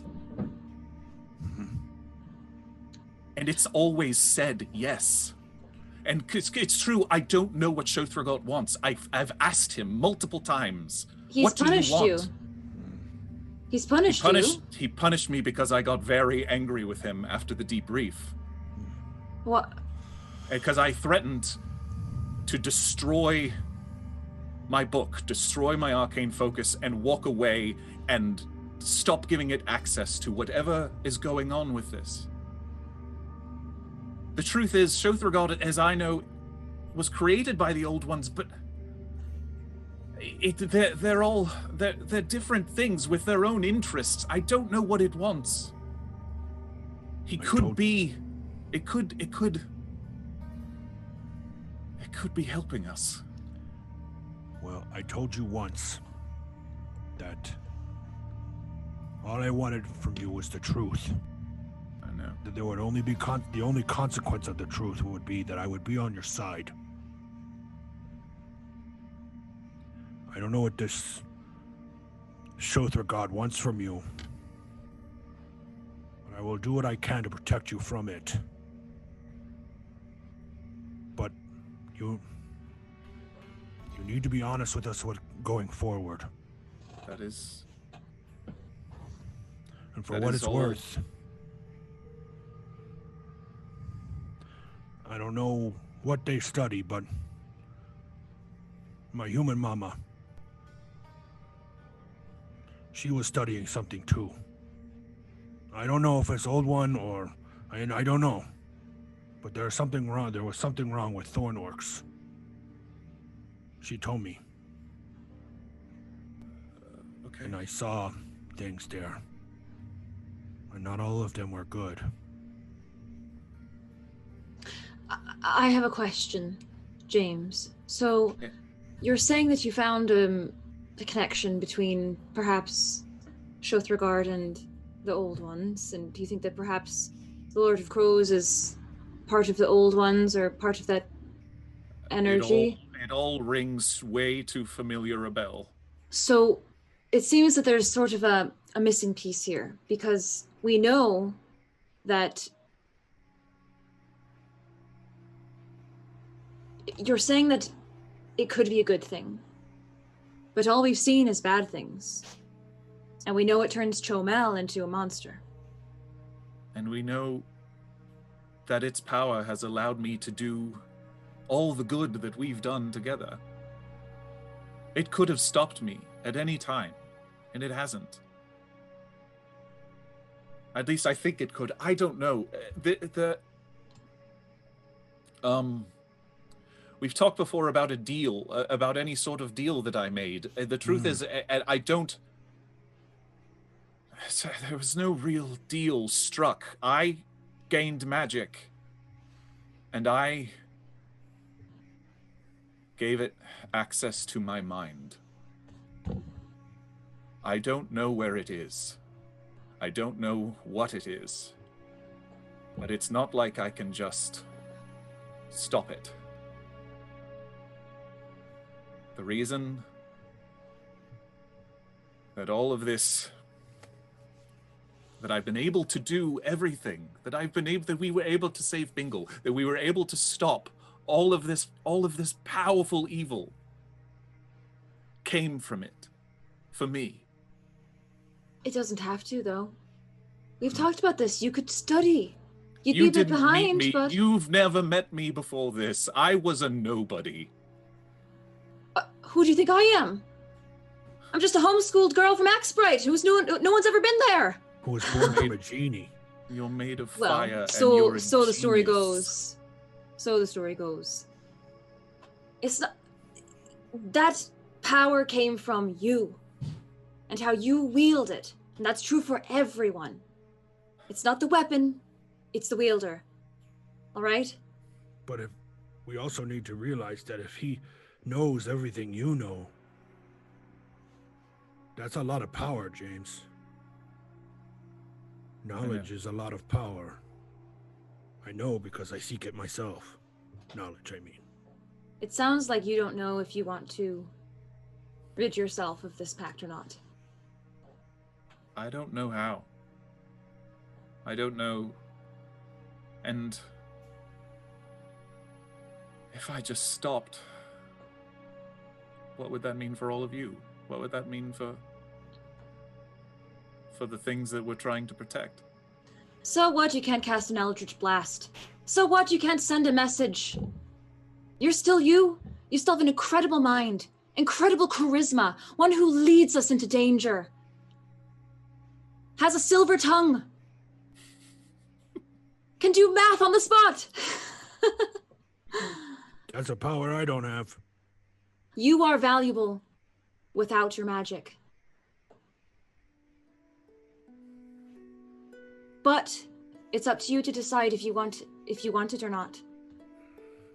If you don't, I believe there is a way that we can help you. There must be some agreement that this being can come to. Civ, Lily, you guys have been quiet. What are you thinking? And you see, I'm not meeting your eyes. I'm terrified of everybody's response to this.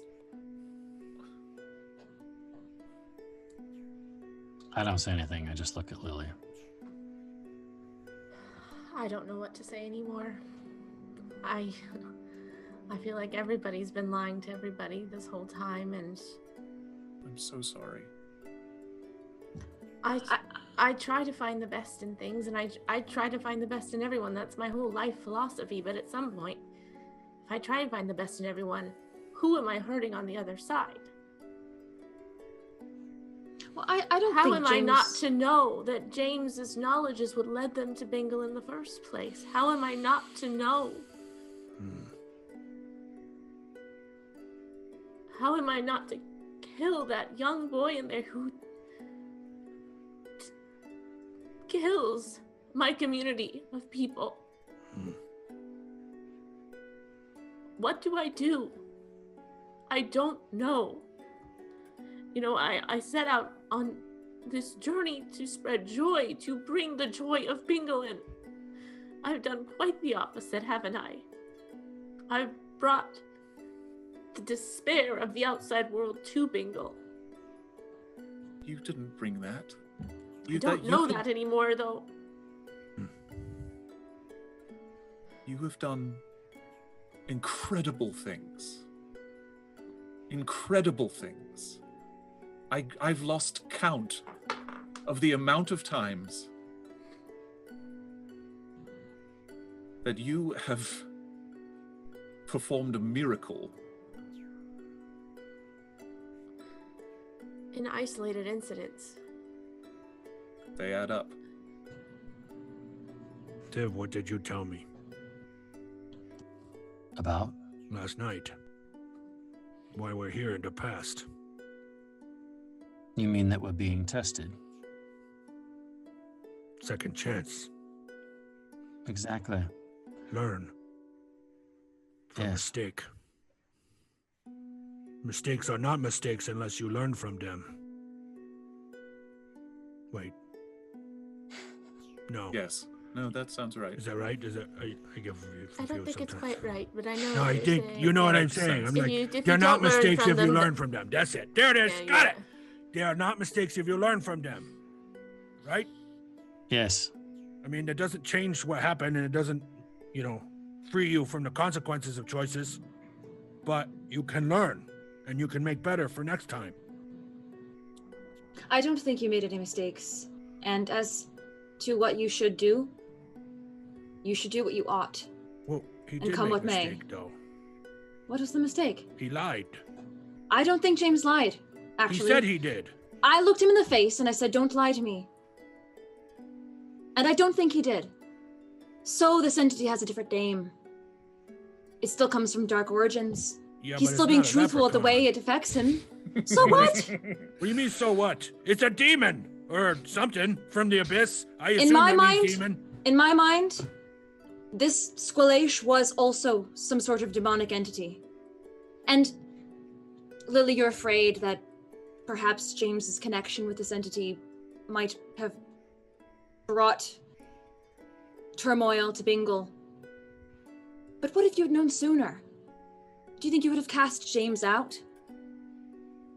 No. He would still be here. If I could have saved my whole island, I would have. And I don't like saying that, James. I don't think this is your fault, and I'm not trying to say that you intentionally did that. It has You less don't to know- do with you. You don't know if that's true now, and you wouldn't have known had James told us a month ago. Because we don't know anything. Pointed this out before. I said this when we grabbed the amulet. This is why We are pawns in a game. We don't even know who these people are. Things. This is why The we old need to go. ones and- This is why we need to go to the lighthouse. If Jaspin knows anything, if there's any more information about the old ones, we need it. How are we going to get that information from him? Do I need to break his arm and make him tell you? Is that what you're saying? Not necessarily. He's not going to give up the old ones. You barely We- could. The only reason he gave them to us up is because we're friends and we love you. I don't know. There's a sort of pride in there with him. He seems didn't kind of meet a he seems kind of a braggart, to be honest. I don't know, but there's possible that I could Wait, deceive him, maybe. somebody. Braggart? Yes, one who brags, who boasts. Oh, that makes sense. Brag. I know that word. So, James, what do you hope to gain from more knowledge about the old ones? More clarity on where you stand? Anything. More clarity of where I stand, who's connected, what's connected, are they what poisoned and corrupted Chomel and turned him into Yonmo? Are they connected to Calcutta Theed? Is Shothragot connected to them? I don't know. I need anything. I have one book. Something is occurring to me, which is you may not be in the best place to be able to objectively decide if your power is good or bad, just like Chomel. And I know you can't decide right now, but I just worry that the more you find out, the more you might be drawn to that power, no matter what it stands for. So, if I were you, I would make a pact to us that you trust us, you trust our judgment, and you trust that we will love you no matter what. But that perhaps there may come a time when you can't be objective. But it's up to you. I trust you. I'm sorry. There's no more lies. It's all right. This is it. It's all I have. I'm so sorry. If anything that I have kept from you has hurt you or anyone,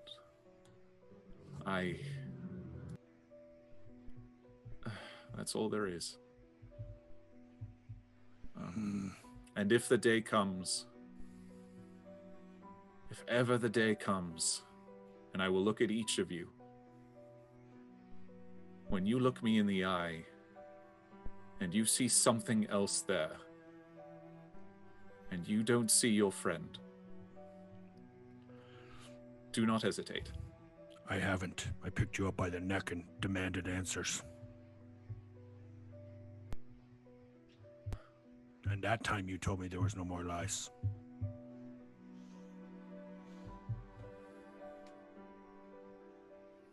You shouldn't. I can't expect immediate trust. I've been lying to you for a long time, and I'm very sorry. I still trust you, James. And I know it's not easy to just hear from your friends, but I really hope that you go to bed with the thought that you are more than your power. You always have been. Thank you. I do not. The same can be said of all of you. I did not say that to throw it in your face. I'm just being honest with you. It is what a brother would do. I know. Well, now you have time to prove it. I intend to. And as you all sit there, stand there, in that moment, the ship moving underneath your feet, the wind in the sail propelling it forward, a lighthouse comes into view. on the edge of land. Rising to the sky, the soil around it full of death.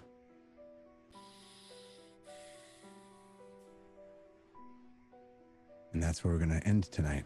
Yeah, great episode. Wow. That's one for the books, ladies and gentlemen. That's one for the books. I think it was the potatoes. I don't know about you guys. Definitely potato power. salad.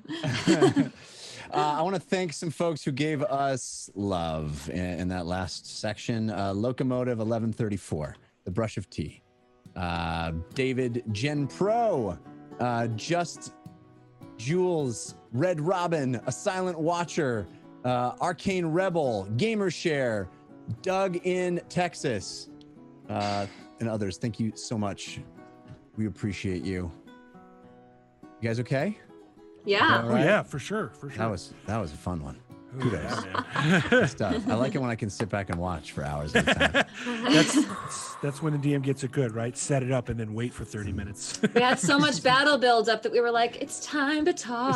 So you can set it up and wait for 50 episodes. Yeah. Who, me? All right. So, Figured 50 was long enough. thank you, ladies and gentlemen, for being here with us. Thank you for all your support. Thank you for those potatoes and those balloons and all of the advantage and disadvantage. We didn't use very many of them tonight, but I think next week there's going to be some interesting decisions to be made, interesting places to go, and interesting new information. So I hope you're with us Wednesday night, 6 p.m. Pacific, caffeine.tv/The Dungeon Run for the live experience. All of our episodes and back episodes, of course, available on YouTube or as an audio podcast. Just search for The Dungeon Run. Thank you for watching. We'll see you next time. Until then, humankind. People! Love you. To all of you who played along and interacted with us throughout this evening. Milo, pump it up. That's a good one. It's a good jazzy tune.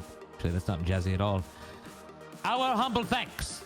And thank you to everyone. Well, that's a little bit of like EDM, isn't it?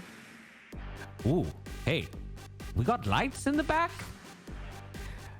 All right, let me get back to this. And thank you to everyone that shared our adventure. And be sure to join us live next Wednesday at 6 p.m. Pacific right here at caffeine.tv/The Dungeon Run as The Dungeon Run continues. Click the star to follow the channel to get live notifications. I kind of want to just stay here for a bit and do a little head bopping. Hey, Milo. Milo's up, by the way. He's good to go. He's actually doing a little shindig dance over there on the carpet. Oh, he fell down. All right, well, he was doing a good job, but until next week, everyone. For The Dungeon Run, I'm Lord Ereban. Milo kicking it on the carpet. We love you. We appreciate you.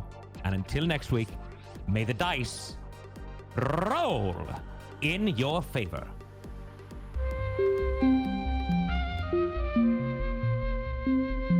It started. It started. It started. Started. Started. As a simple dungeon run.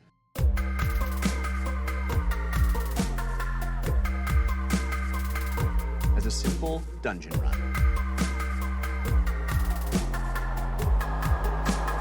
Let the dice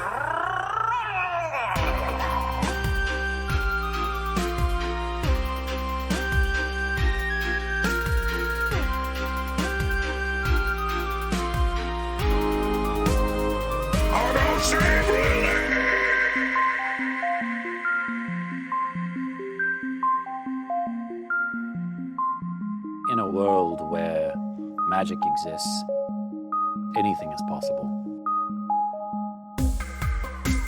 Ah, life is pain.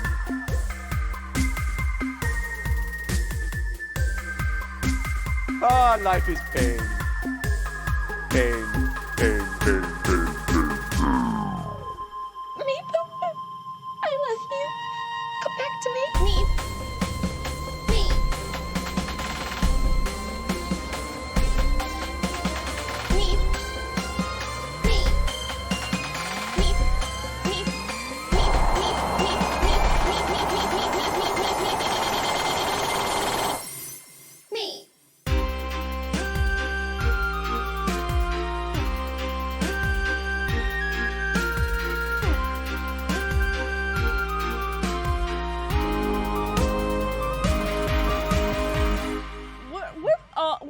traveling through space. No plans.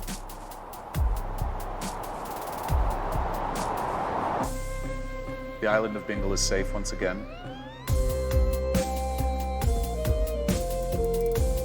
You may return to your homes. And if there are any that are willing, help them rebuild.